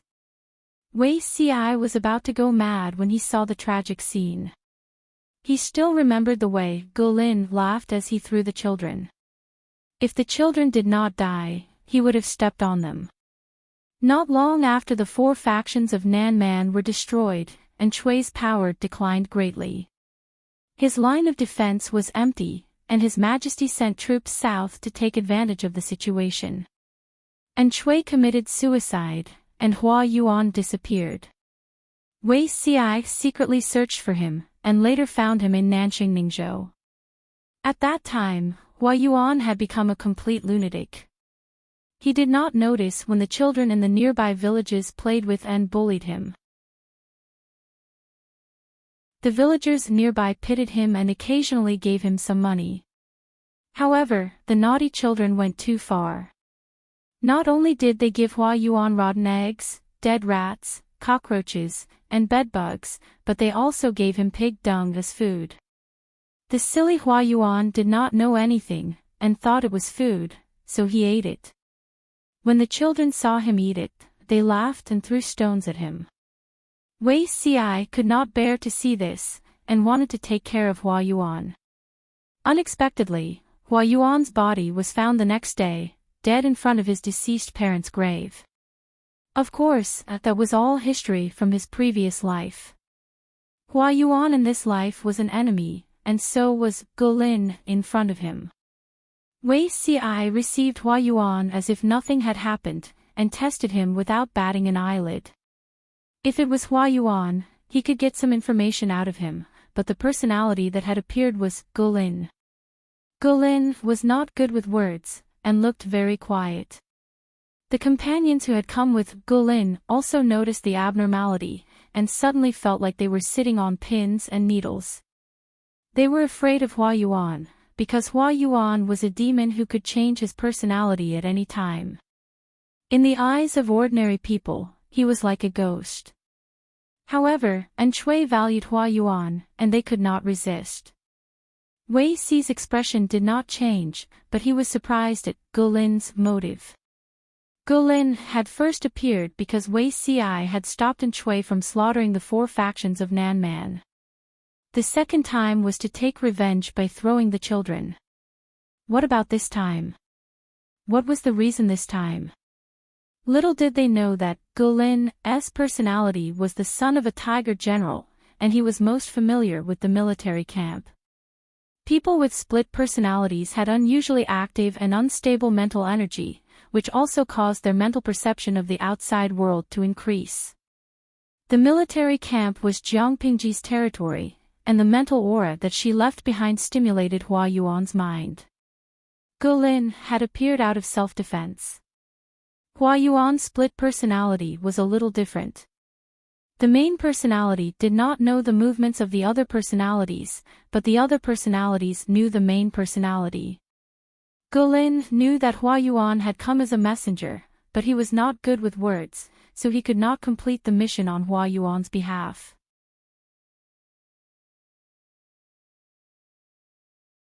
Chapter 13:11. I wonder when Lord Lanting will be back. Gulin felt uncomfortable. He didn't like staying there as if there were countless eyes staring at him. Wei Ci said, "My lord is out hunting. It's about time he's back. If you're in a hurry, I'll ask around for you." Han Yu was still busy, Xie Zhe and Jiang Nongqin were training the soldiers, and Yang Si was nowhere to be found. Wei Ci was about to send someone to pass the message when Guchun shuddered. His eyes were filled with fear as he stared at the exit of the tent. Before he could figure it out, he heard familiar footsteps coming from afar. It seemed to be accompanied by an invigorating vitality. "Zixiao, I heard there's a delegation visiting." Guchun heard the voice before he saw the person. He was like a beast that had encountered a strong enemy. His back was drenched in cold sweat. "Greetings, my lord." Wei Ci stood up and bowed. Guchun also bowed. "Greetings, Lord Lanting." Jiang Pingji knew who it was at first glance. After all, the mental state of a person with a split personality was too obvious. She couldn't ignore it even if she wanted to. "This is..." Wei Ci took the initiative to introduce Jiang Pingji. Jiang Pingji walked to the seat of honor and sat down. She asked Guchun casually, "What did Enchui send you here for?" Guchun froze on the spot. He was born into a family of generals. He didn't like small talk. It was better to leave it to the professionals. Jiang Pingji clearly saw that Hua Yuan's mental state was active again. Several mental groups were squeezing each other, showing signs of splitting again. After a while, Jiang Pingji knew that Hua Yuan's personality had changed. His eyes were not as serious as before. Instead, they were frivolous. His standing posture was not as straight and strong as before. He bowed respectfully to Jiang Pingji and said a lot of formulaic things. Jiang Pingji's eyes lit up. Hua Yuan's personality disorder was interesting. He could switch personalities seamlessly. This personality was the culprit that made Yuan Xin cry. Hua Yuan's elder brother. Gu Chun finally squeezed back and kicked Hua Yuan's second personality out. A straightforward person doesn't beat around the bush. Just tell me what Enchui wants. Jiang Pingji listened for a while, then waved her hand disinterestedly. She stared at Hua Yuan and said bluntly, I've heard of your heroic deeds in Qinzhou. Enchui got this huge sum of money for nothing. Don't tell me you're still poor. Hua Yuan was not embarrassed. He said righteously, Duke of Lanting, you're wrong. Jiang Pingji asked, what did I say wrong? Hua Yuan said, if I hadn't taken the millions of grains stored in Qinzhou, how could the Duke of Lanting have gotten them so easily? So Enchui feels that this deal is a loss and wants me to pay for the labor. Jiang Pingji teased him with a smile. Master Hua Yuan came all the way here to help me succeed. This is indeed a favor. What does Enchui want? Jiang Pingji was a straightforward person. She did not have the patience to explain things clearly in a few words. She had to use a long speech to probe. Enchui had not sent Hua Yuan over to exchange pleasantries. There had to be a reason. If an ordinary person had been questioned by Jiang Pingji so rudely, they would have blushed and covered their faces in embarrassment. It was not shyness, it was awkwardness. However, Hua Yuan was a thick-skinned person who was not ashamed but proud of it. He turned a deaf ear to Jiang Pingji's overt and covert sarcasm. The Duke of Lanting is as straightforward as people say, Hua Yuan said. Hua Yuan said, my master and the Duke of Lanting are old friends. My master has returned to his homeland many years ago. Even now, he does not forget the Duke of Lanting's help and life-saving grace. How can the matter in Qinzhou be enough to make up for this favor? Jiang Pingji listened quietly. When these literati talked, they were like pigs wearing bras. People who didn't know better would think that Enchui was on good terms with her. Enchui would always remember her life-saving grace. Nonsense. She would rather believe that Zishao would offer himself to sleep with her tonight than believe that. Hua Yuan was good at making friends, but Jiang Pingji did not fall for it. She laughed. So you helped me for nothing. You really don't want anything in return. Hua Yuan said to himself. The Duke of Lanting was indeed not an ordinary person. He was straightforward and harder to deal with than others. It's my duty to help my allies. Moreover, you saved my master's life. Jiang Pingji could roughly guess Hua Yuan's intentions. If she was not mistaken, it should be to make friends and form an alliance. If he really did not want anything in return, why would Hua Yuan come all the way here? Did he really think that Enchui's territory was close to hers? Only a fool would do this business if he could not even earn back the travel expenses after spending so much effort to come here. Enchui was obviously not a fool, and neither was Hua Yuan. Jiang Pingji gave him a way out, so Hua Yuan took the opportunity to reveal his true intentions. Just as she thought, the two families formed an alliance to help each other. Jiang Pingji teased, Enchui is really not afraid. Hua Yuan did not understand. What do you mean, Duke of Lanting? Jiang Pingji said, I once formed an alliance with Xian Zhao, Bogeo, and Jingze. Does Duo Shi also want to form an alliance with me?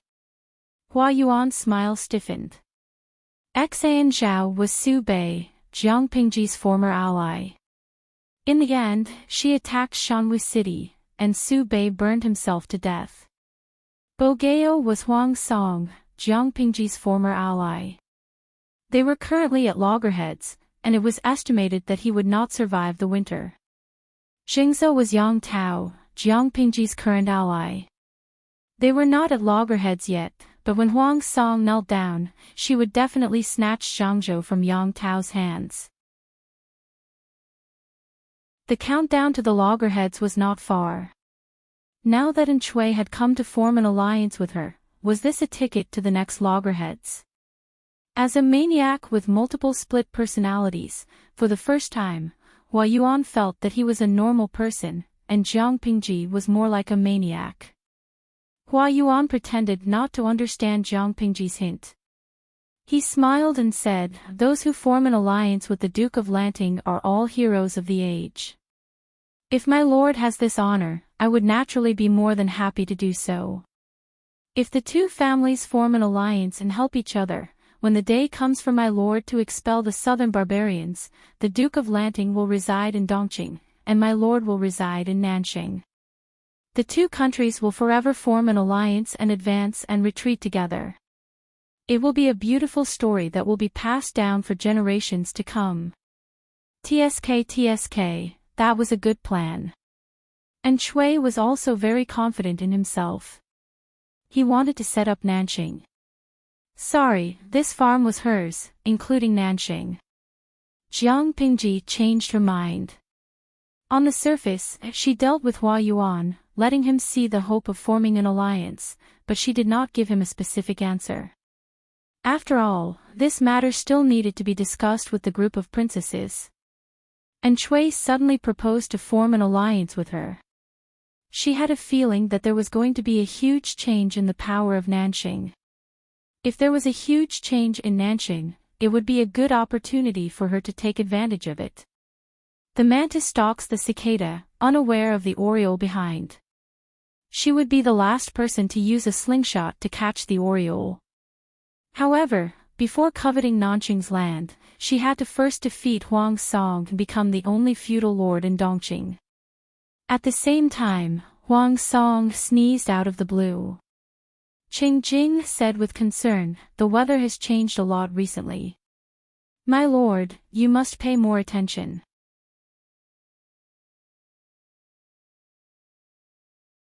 Chapter 13-12.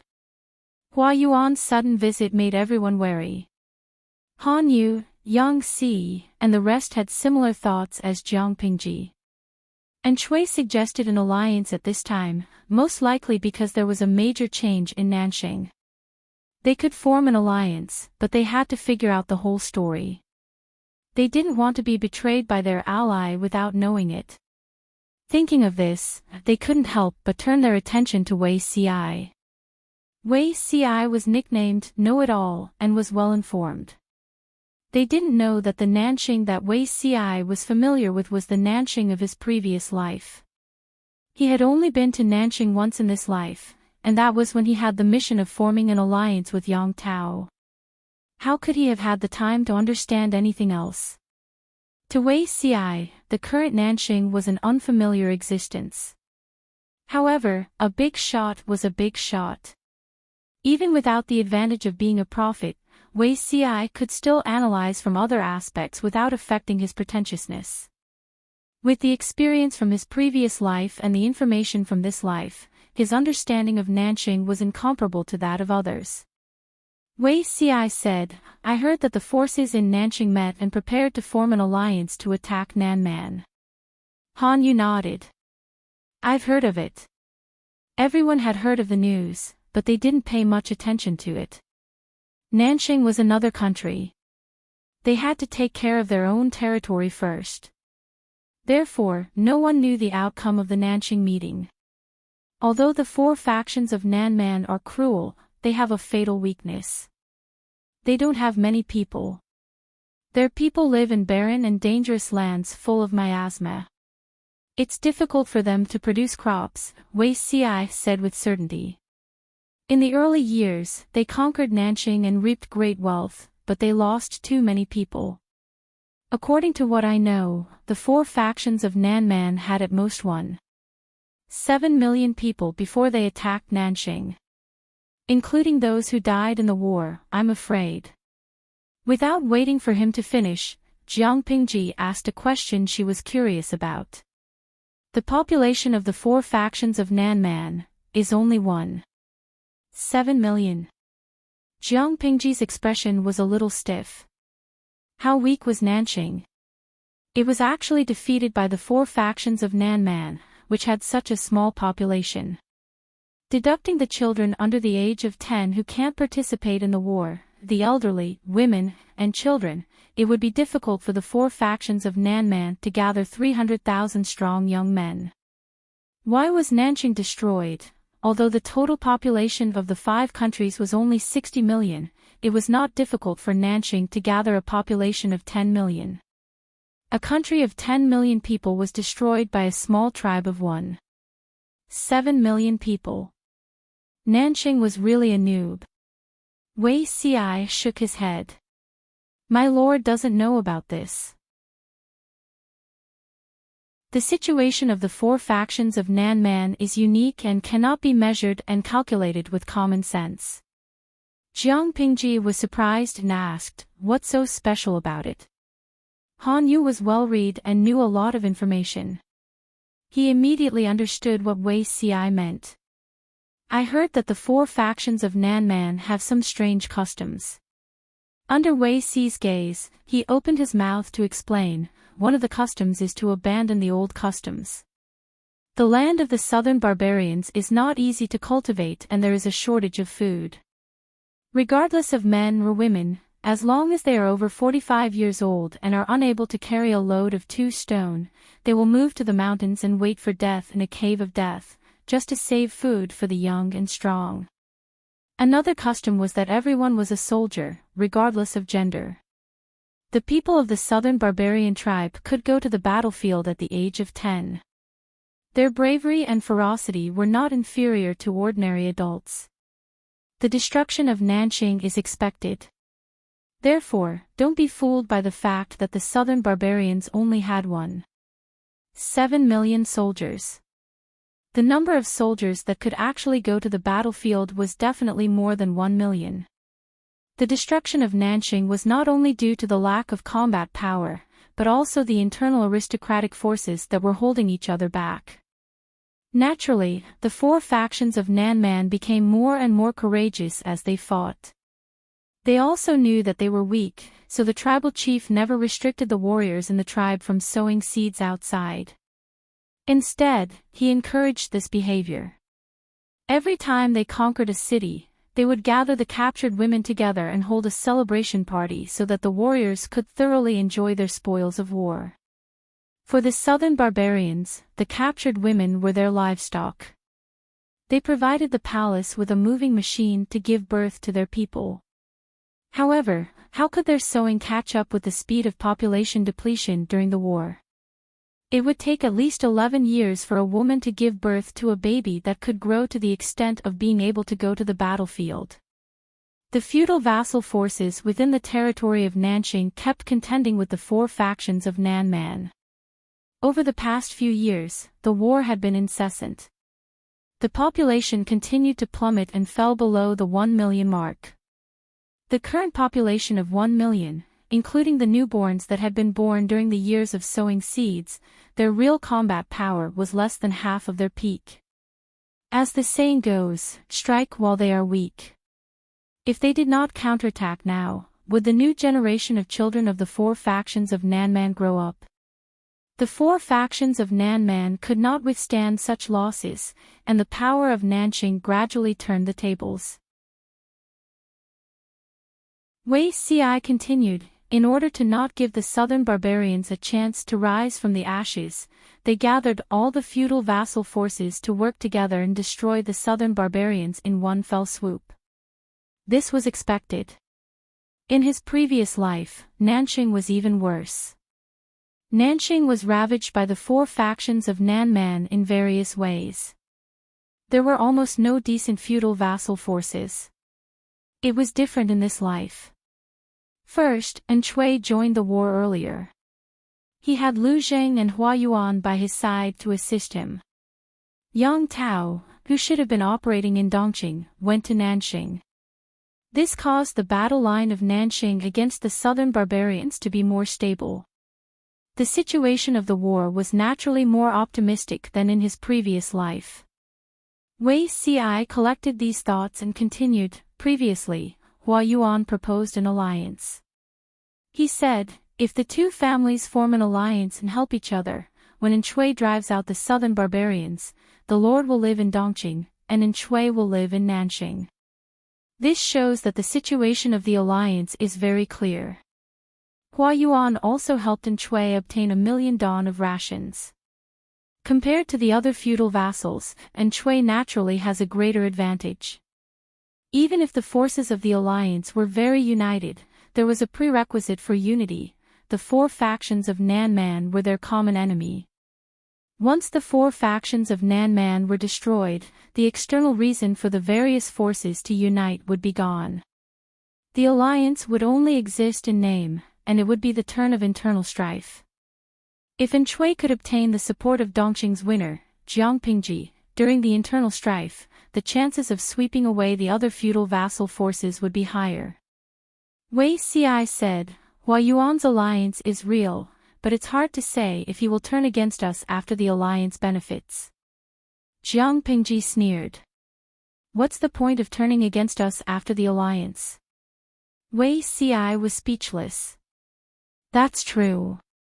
My lord loves to turn against us during the alliance period. She's very good at killing people she's familiar with. The salted fish in the live stream became more and more confused as he listened. Luoyu treading on flowers, streamer, have you decided to form an alliance with Enchui? What about the little cutie Yang Tao? Wasn't Yang Tao Jiangpingji's previous ally? In any case, he brought troops from Nanxing all the way to Dongqing to help her restrain Huang Song and Su Bei. Even though Yang Tao's motive for doing this was to avenge his father, even if there was no hard work, there was still hard work. She also benefited from it. Tutu Feiqiu, don't you know that Yang Tao is still occupying Zhangzhou in Dongqing? Making friends from afar and attacking from close quarters. Serves Yang Tao right for being closer to the streamer than Enchui. Free Lemon, you only know now that she's a heartless woman.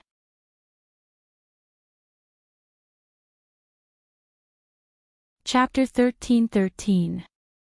Jiangpingji ignored Salted Fish's attack on her. She said, Enchui is quite confident. The combat power of the four factions of Nanman has been greatly reduced, but he is still a ruthless character. Can a few forces win by forming an alliance? Wei Ci knew why she said that. The alliance meeting at Huangshui was an example. A group of people who participated in the alliance never put in the effort. He said, the possibility of winning is far greater than the possibility of losing. The alliance meeting at Nanshui was different from the alliance meeting at Huangshui in Dongqing. The alliance meeting at Huangshui was to protect the emperor. The enemy was the fake emperor, Prince Changshou, who was trying to become emperor. To put it bluntly, it was an internal battle within the royal family. The feudal lords at the alliance meeting were idle fish watching the fun. For these feudal lords who had grown up, it was the same no matter who became the emperor of Dongqing. Therefore, most of them were just bystanders. The ones who rushed to the front were the spendthrift. They would definitely suffer the greatest losses. The feudal lords each had their own ideas. Everyone wanted to preserve their strength so that their wings would grow stronger and they would not listen to the imperial edict. Nanxing was different. The enemies of their alliance meeting were not their own people, but the four factions of Nanman. They were the barbarians of Nanman who were not of the same race and had different intentions. The barbarians of Nanman were a threat to the feudal lords of Nanxing. If the feudal lords did not join forces to suppress the four factions of Nanman, they might be killed by the four factions of Nanman when they were alone. For this reason, they put in the effort. Their chances of winning were greatly increased. They were not fighting for righteousness. They were fighting for their own lives. Jiangpingji rested her chin on her hand and said, in that case, it would be better if I agreed to the alliance. Everyone's opinion was to agree to the alliance. They might as well form an alliance. Regardless of whether they were allies or enemies, they would be crushed by her in the end. And Chui knew that she was familiar with them, but he still came forward. He could not blame her. How could Hua Yuan not know what Jiang Pingji was thinking?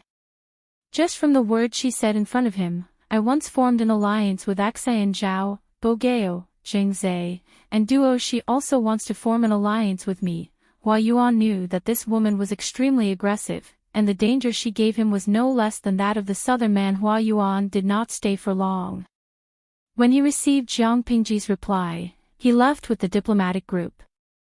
Before he left, Hua Yuan's second personality maintained a stiff smile and said to her, "It's a pity that Nanxing has many things to attend to.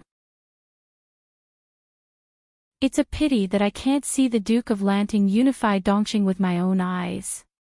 Here, on behalf of my master, I wish you good luck in martial arts." Jiang Pingji said, "Thank you for your auspicious words." Hua Yuan boarded the carriage and left under the escort of his guards. Other than him and Chui's heir, the current young master of the Yin family, was also in the carriage.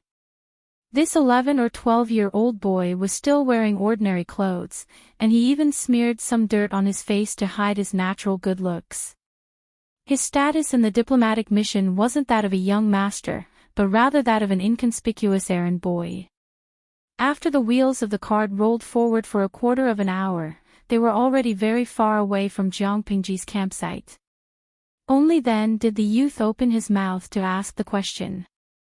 "Sir, why are you and Mr. Liu so sure that Liu Shi will win? The situation changes rapidly. Huang Song might be able to make a comeback." Far away from the campsite, Hua Yuan's second persona's brows slowly relaxed. Staying in Jiang Pingji's camp, he was constantly on edge and couldn't sleep the whole night. He kept feeling that he was in a dangerous situation and could lose his life at any time. Now that he had escaped with his life, he relaxed. "What did you see at Liu Shi's campsite in the past 2 days?"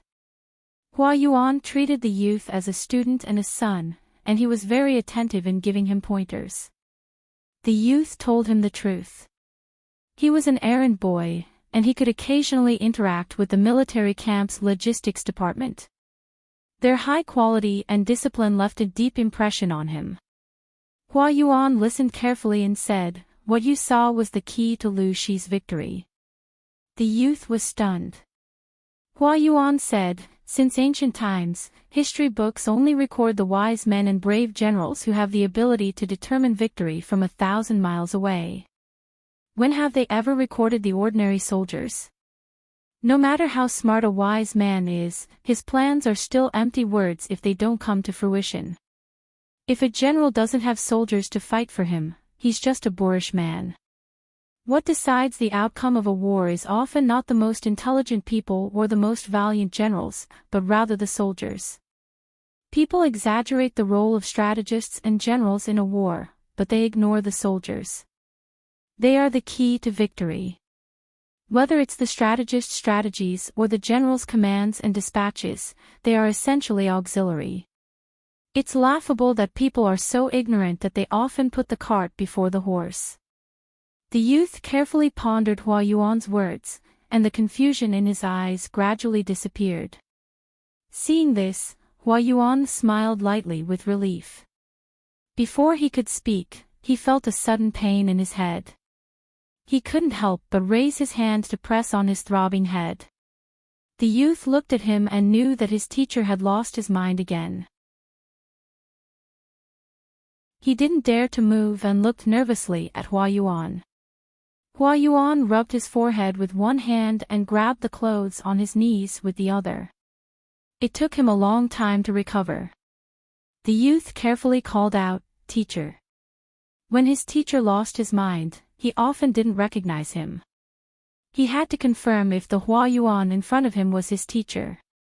Hua Yuan looked at the youth with a strange expression. What's wrong? Where is this place?" The youth said awkwardly, "We're on our way back." Teacher, do you still remember me? Hua Yuan frowned. He changed his upright sitting posture to a very casual one, and a terrifying look appeared in his eyes. What teacher? Hua Yuan looked around and confirmed that he was in the carriage. His expression changed instantly. You kidnapped me. The youth was startled by the look in his eyes and asked, Who are you? And Duishi has grown bolder, hasn't he? Hua Yuan said, I'm Lu Shi. Stop the carriage and send me back immediately. The youth was speechless. Oh my. No one expected Hua Yuan to split into another personality that called itself Lu Shi, the Duke of Lanting. Wei Ci didn't even dare to think about such a terrifying plot.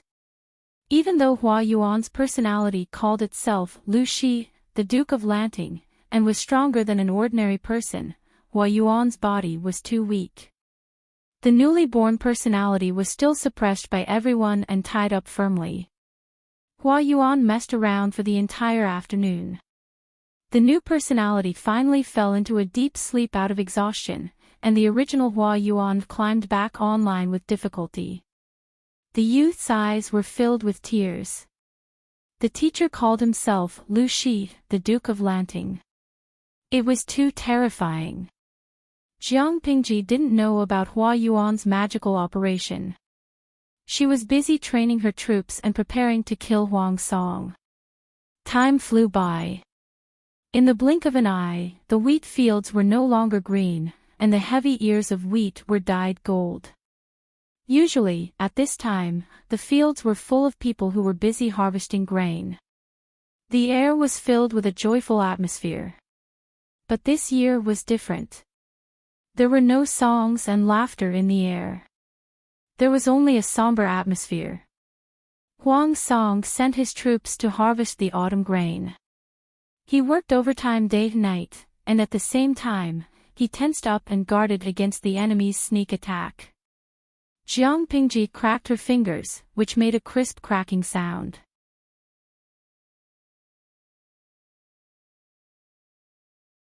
Chapter 13-14.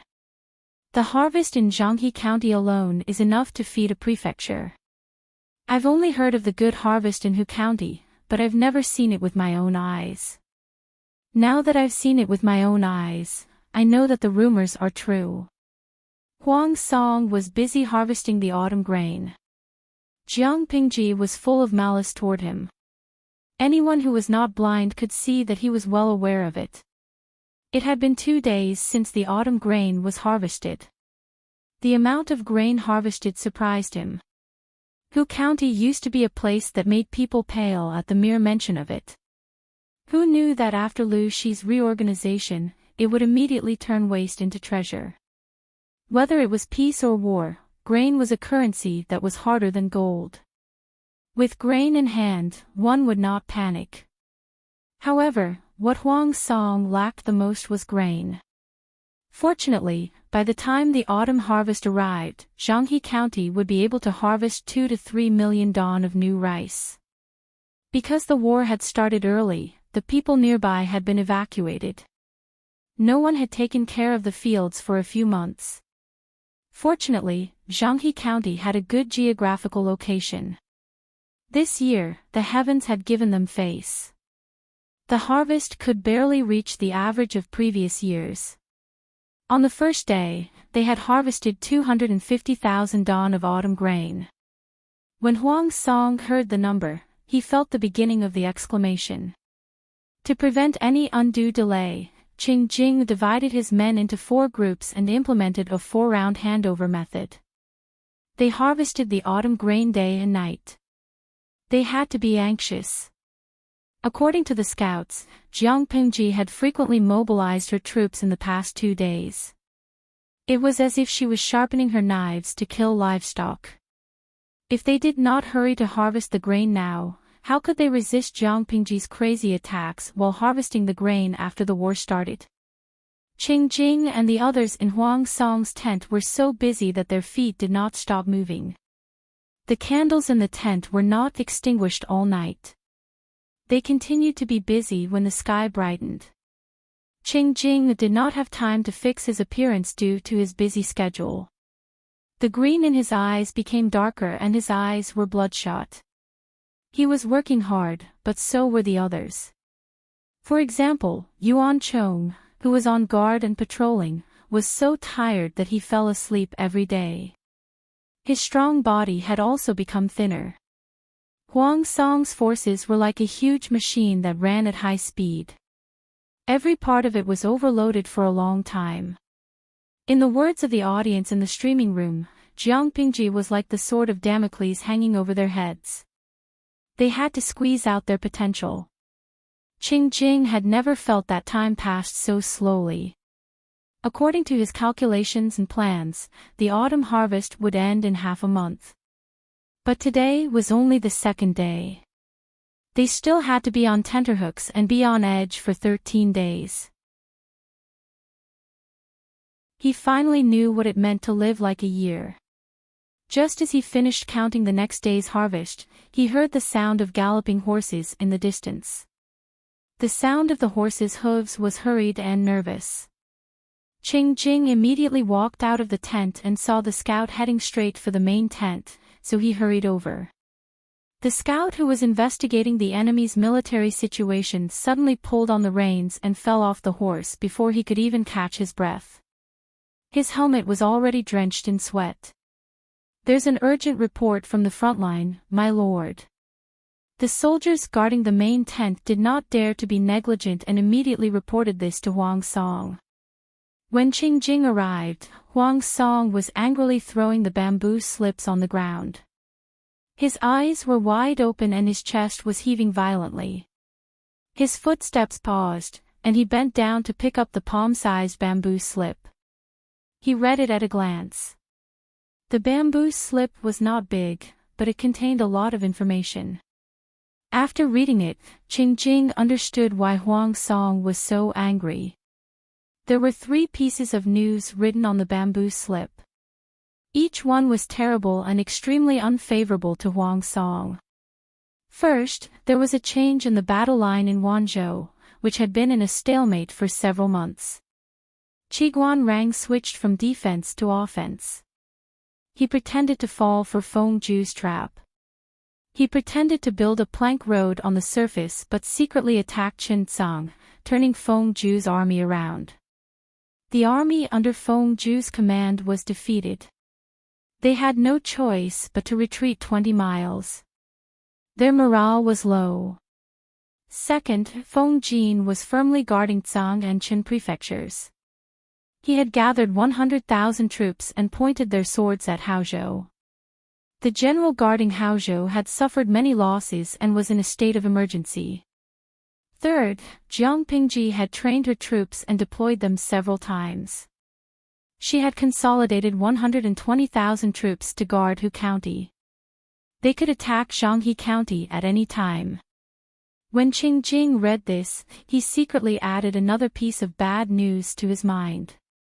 Fourth, Meng Heng and the others had been stationed at the Sanshan Valley and had not retreated. Once Jiang Pingji attacked, they would take advantage of the situation and attack from both sides. Each piece of news could bring great psychological pressure to a person, not to mention that they were all handed to Huang Song at the same time. Huang Song only angrily threw the bamboo slips on the ground. This was already considered self-restraint. Qingjing took a few careful glances and keenly noticed that something was not quite right. For example, the second piece of news. Feng Jin only had 30,000 to 40,000 troops. How could there be 100,000? In reality, Feng Jin did not have many troops, but he included the remnants of Huang Song's troops that he had captured. Feng Jin used 1 or 2 months to properly train these captured and deserted troops.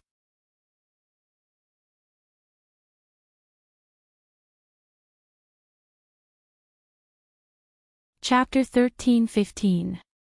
Huang Song's expression flickered incessantly. He seemed to be struggling violently.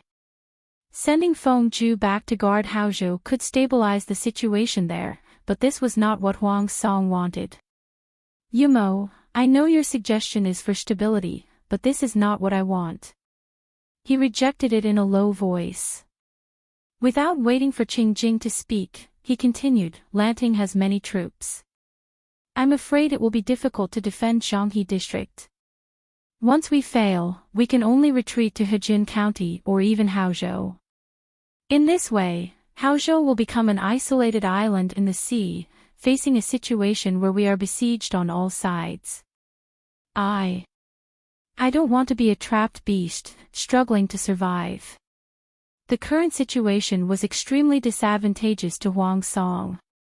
He was not confident that he could defeat Jiang Pingji even though he was outnumbered. Although there were many examples in the history books of people outnumbered, the conditions for it to happen were extremely harsh. Under normal circumstances, most people would still be crushed by their opponents using numbers and strength. If Zhanghe district failed, Huang Song would face the situation of defending Haozhou alone. It would truly be a battle of a trapped beast. He was not as arrogant as the sons of aristocratic families, but he had his own temper and dignity. He definitely did not want to fall into such a situation. Qingjing understood and asked Huang Song, "My lord, you mean?" Huang Song muttered to himself for a while and said solemnly, "Order Huijie to bring troops here to rendezvous. If there's enough time, Jiang Pingji would make her move within these 2 days. Huang Song's news would reach Fengju. It would take at least 7 or 8 days for Fengju to bring troops over." Qingjing heard the dejection and despair in his words. At the same time, he was shocked by Huang Song's determination. Huang Song ordered Fengju to bring troops over to rendezvous. He was mentally prepared to determine the outcome in one battle. The two sides faced each other, blocking all paths of retreat. Either Jiang Pingji or Huang Song would die. No matter who lived or died, the end of this battle would be the end of one of them and a new beginning for the other. Qingjing could not say anything against it. After thinking for a long time, he could only sigh and agree. "I'll draft up the transfer order now." Huang Song said, "Okay." Huang Song's wife, Qi Chaolan, was a strong-minded woman. When her husband went to the front line to fight, she had to follow him from afar with hundreds of guards. She lived nearby to help him do what she could and share his worries. The relationship between the husband and wife improved over time. Thinking of this, Huang Song could not help but smile bitterly. In the past, she had always been worried that Madame Qi would run into danger when she came to the front line. Every time she went out to fight, she would tell her not to follow. But now, she felt that it was also good for her to follow. At least she could see her once, and she wouldn't have to die with regrets. Qi Chaolan looked at him with concern and asked, "Why do you look so worried?" Huang Song said, "Talking about what happened outside will only make Madame worry for nothing." The two of them were not far from each other, but Huang Song had not seen her for almost half a year. He had a lot to say to her. When he wanted to open his mouth, he found it hard to say anything and didn't know what to say. Madame Qi said, "Even if you don't tell me, I can guess most of it." In her eyes, Huang Song was an optimistic person. Even if he suffered a setback, he would quickly recover. He didn't like to bring his work home. Even if he had a lot of troubles outside, he would put on a nonchalant attitude in front of his wife and children when he returned home so that his family wouldn't worry. Madame Qi knew him so well, but Huang Song looked so worried this time. It was obviously not a small matter. It was very likely related to his family's life. Huang Song thought about it, then lowered his head and whispered, "If I can't give you the highest glory, will you be sad?" When he was young, he had suffered enough because of his birth. He had been despised and unfairly because of his birth. He knew what it was like, so he naturally didn't want his children to repeat his life. After getting married and starting a career, Huang Song paid more attention to this point. He didn't want his children to suffer. If it weren't for his good luck and his father-in-law's favor, Huang Song wouldn't have been able to marry Qi Chaolan. She had been wrong to marry him. How could Huang Song bear to let her suffer with him? In the chaos of Dongqing, his ambition grew day by day. When he dreamed at night, he also thought about that supreme position. He wanted Qi Chaolan to share it with him. Madame Qi said with a smile, "As long as Lang Jun is still here, even simple tea and simple food can be delicacies. Why should I be sad?" She said it so calmly that Huang Song didn't know how to react. Madame Qi said, "No matter who wins or loses, you have to be alive. This is the most precious thing to me. No glory or status can be exchanged for it." Huang Song choked and didn't speak for a long time. Madame Qi looked at him, and her heart couldn't help but feel sour. She had accompanied Huang Song from a teenager to a young man, and he was about to enter his 40s. How she wanted to continue to walk with him and meet him until they were old. "How can I bear to see you in a difficult situation?" Madame Qi sighed. "Do whatever you want." She and Huang Song weren't a husband and wife who respected each other, so she didn't want to use herself and their children to restrict Huang Song's choices. Huang Song's throat choked, and he didn't know what to do. His outstretched hands stopped in midair, and after a long while, he wiped away the eyesore tears with his fingertips. He said in a low voice, "Don't cry. These tears aren't hanging on your face. They're clearly dripping into your husband's heart." Huang Song and his wife had been married for many years, but he had only seen her eyes turn red once. That was when Meng Zhan proposed to promise a woman from the clan to him as a concubine to win him over. But now, he had made her cry. Huang Song's heart ached so much that he couldn't help but blurt out all kinds of sweet nothings. Not only did Madame Qi not stop, but she cried even harder. She rarely cried, but once she did, her tears would burst like a dam that couldn't be stopped no matter what. Huang Song was quite frightened. Huang Song could only pick her up and coax her as if she were a child, saying a lot of nice things. "Your husband isn't a stubborn man. A real man knows when to yield and when to stand tall. I will never commit suicide just because I am defeated. You are still so young, and the child is still so young. Without your husband's protection, I will crawl back even if I go to hell." Of course, Huang Song knew that if he was defeated, committing suicide with his sword was the best way to protect his family. But when Qi Chaolan cried so sadly, his rationality collapsed. "Besides, your husband may not lose. What if I win? Wouldn't that be a happy ending?" Even salted fish had dreams, let alone people. Qi Chaolan's tears had washed away all his despair and decadence, and Huang Song's fighting spirit was high again. He had to pull himself together. The situation wasn't irreparably bad. Huang Song tried his best to coax her for a long time before she stopped crying. That day, the husband and wife spent a long time together.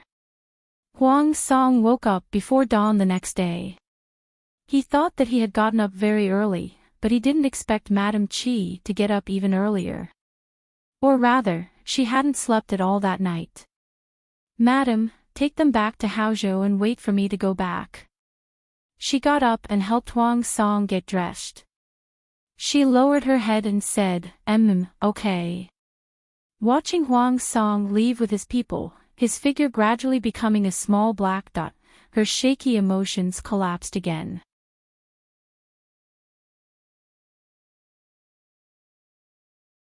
Chapter 13-16. Reporting. The sound of hurried footsteps and a loud report came from outside the tent. Qiguan Rang reacted a beat slower and asked in a low voice, "What's the matter?" Taking advantage of the fact that he had planned this for a long time, Qiguan Rang suddenly suppressed Feng Ju and caught him off guard. Then, he played along and deceived a wave of enemy troops, forcing Feng Ju to retreat 20 miles. It seemed like a simple and easy victory, but in fact, he had taken a great risk. Qiguanrang had been thinking about how to maximize the results of the battle for the past 2 days, so much so that he was overworked. His voice was much hoarser than usual. The messenger rushed all the way. His bronze cheeks were dyed red, and there were large beads of sweat on his forehead. He calmed himself down and couldn't help but say happily, "Military counselor, rejoice. The enemy has pulled out their camp and retreated." Pulled out their camp and retreated. Qiguanrang was stunned for a moment. He suddenly stood up from his seat, and the cloak that was draped over his shoulders slipped off his shoulders and piled up at his feet. He wasn't as happy as the messenger. Instead, his expression was solemn, and his eyes were frighteningly gloomy. The enemy has retreated. When did this happen? Could it be another crafty plot, a trick to deceive the soldiers? Qiguanrang felt that the few months of fighting with Feng Zhu had exhausted a few years of his lifespan. All kinds of schemes had been continuously planned. If it wasn't him, but someone with a more impetuous temperament, they would have been cheated by Feng Zhu and still counted the money for him. At this moment, Qiguanrang was most afraid of hearing that Feng Zhu had come to stir up trouble again. It was simply too annoying and impossible to guard against. The messenger said, "Last night at the 4th hour, the lights in the enemy's tent were still burning. This morning, there was no sign of smoke or fire. We were suspicious and sent people to investigate, only to find that the enemy's tent was completely empty. Looking at the time, they should have retreated last night." Qiguanrang couldn't react for a moment. He wasn't sure if Feng Zhu was really retreating or pretending to retreat to deceive him into sending troops. He couldn't be blamed for overthinking. It was because Feng Zhu had too many past records. Qiguanrang had no choice but to be cautious. He said, "Send someone to investigate again." Not long after the messenger left, Fu Wang walked in with a displeased expression. He was still wearing the heavy and mighty armor, which made his already tall and burly body look even more sturdy. Coupled with his own imposing manner, he gave off the illusion of being cramped and oppressive just by standing there. "Military advisor, I heard that the enemy has retreated." Fu Wang was a cub raised by a wolf. He had a strong sense of aggression in his bones. Jiang Pengji had made him the commander-in-chief and asked Qiguanrang to help him defend Wanzhou. He had thought that he would be able to fight a battle to his heart's content. Who would have thought that the military counselor would only defend and not attack? After a few months, he was almost suffocated. It wasn't easy for him to change his strategy and switch from defense to offense, but before he could enjoy it to his heart's content, the enemy had taken the initiative to withdraw their troops. This made him want to spit out a mouthful of blood. What does this feel like? It wasn't easy for him to feel good, but he still had to time it. It was simply inhumane. Qiguanrang furrowed his brows and said, "That's what it looks like on the surface, but it's hard to tell if it's real or not. If Feng Zhu turns around and attacks us again, it'll be impossible to guard against it." When Fu Wang heard this, his dim eyes lit up again. He flipped over like a salted fish. Unexpectedly, Feng Zhu had really retreated and left without any reluctance. It was impossible for him to turn around and attack them again. Fu Wang anxiously urged the army to stay alert and wait for the enemy's return, but he was disappointed in the end. Is he really retreating? Fu Wang felt even more pained. He had been guarding Wanzhou for so long that mushrooms were about to grow. Yet Feng Zhu just ran away after provoking him. Was he still a man? He was definitely not a man. Qiguanrang was also surprised. Fu Wang suggested excitedly, "Military advisor, should we send troops to chase after him? It's only been a day since they retreated. If they travel day and night, they'll definitely be able to catch up." Qiguanrang was frowning as he looked at the sand table. The general direction in which the enemy had retreated was marked on it. General, what do you think is the reason for Fengjue's withdrawal? Fu Wang was warlike, but he wasn't brainless. He carefully looked at the sand table and pondered the direction in which the enemy had retreated. He could more or less guess the reason. It's time for the autumn harvest. Our Lord has been patient for a long time. It's like an arrow knocked on the bowstring against Huang Song. Fu Wang deliberated and said, if Fengjue's withdrawal isn't fake, he's most likely leading his troops to support Huang Song. That's not right. What is Huang Song trying to do? Fengjue's supporting Huang Song was equivalent to gathering about 80% of his troops in one place. Was he planning to confront the two armies and have a decisive battle? Qiguan Rang pinched his brows and said in a low voice, if Fengjue's withdrawal is true, it should be for this. Fu Wang said worriedly, Huang Song has a lot of troops. I'm afraid there's going to be a tough battle on our Lord's side.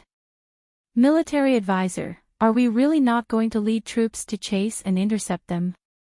If Fengjue was intercepted, Huang Song would have one less helper. The pressure on Jiang Pingji's side would also be reduced. Qiguan Rang said, if we lead troops to intercept them, what will happen to Wanzhou? Our duty is to ensure that Wanzhou is safe. We can't take any risks. Fu Wang said again, but our Lord, Qiguan Rang looked as if he could see through Fu Wang's expression. He carefully analyzed the situation for him. If Huang Song's two armies successfully join forces, they will have a total of 160,000 to 180,000 troops. This is an exaggerated figure. Our Lord has about 120,000 troops under her command. If we include General Luoyue's troops, their military strength will be equal to Huang Song's. Our Lord has spent a lot of effort and a lot of money to build these troops. Huang Song's chances of winning are only 30% at most. The more Fu Wang listened, the darker his eyes became. He was like a salted fish that had lost its dreams, a small fish stranded on the beach. Qiguan Rang continued, in terms of momentum, Huang Song has suffered repeated blows and is in low spirits. He is far inferior to our Lord. His chances of winning are even lower. As long as our Lord doesn't make any mistakes and doesn't make any irreparable mistakes, victory is in our hands. He was very reassured about his Lord's situation, so Fu Wang should give up on the idea of leading troops to pursue and attack. Fu Wang was speechless. Jiang Pingji did have an advantage over Huang Song, but this advantage could not guarantee victory. Out of respect for Huang Song, she did not do it half-heartedly. As early as when Fengju received the secret letter and led his troops to evacuate Wanzhou, Jiang Pingji had already begun to attack Huang Song. Huang Song could only hastily fight while harvesting the autumn rations. Luoyue was unwilling to be left alone in the Sanshan Valley. He responded to his lord's orders and cooperated with her to attack Huang Song. Huang Song could only divide his troops into several waves.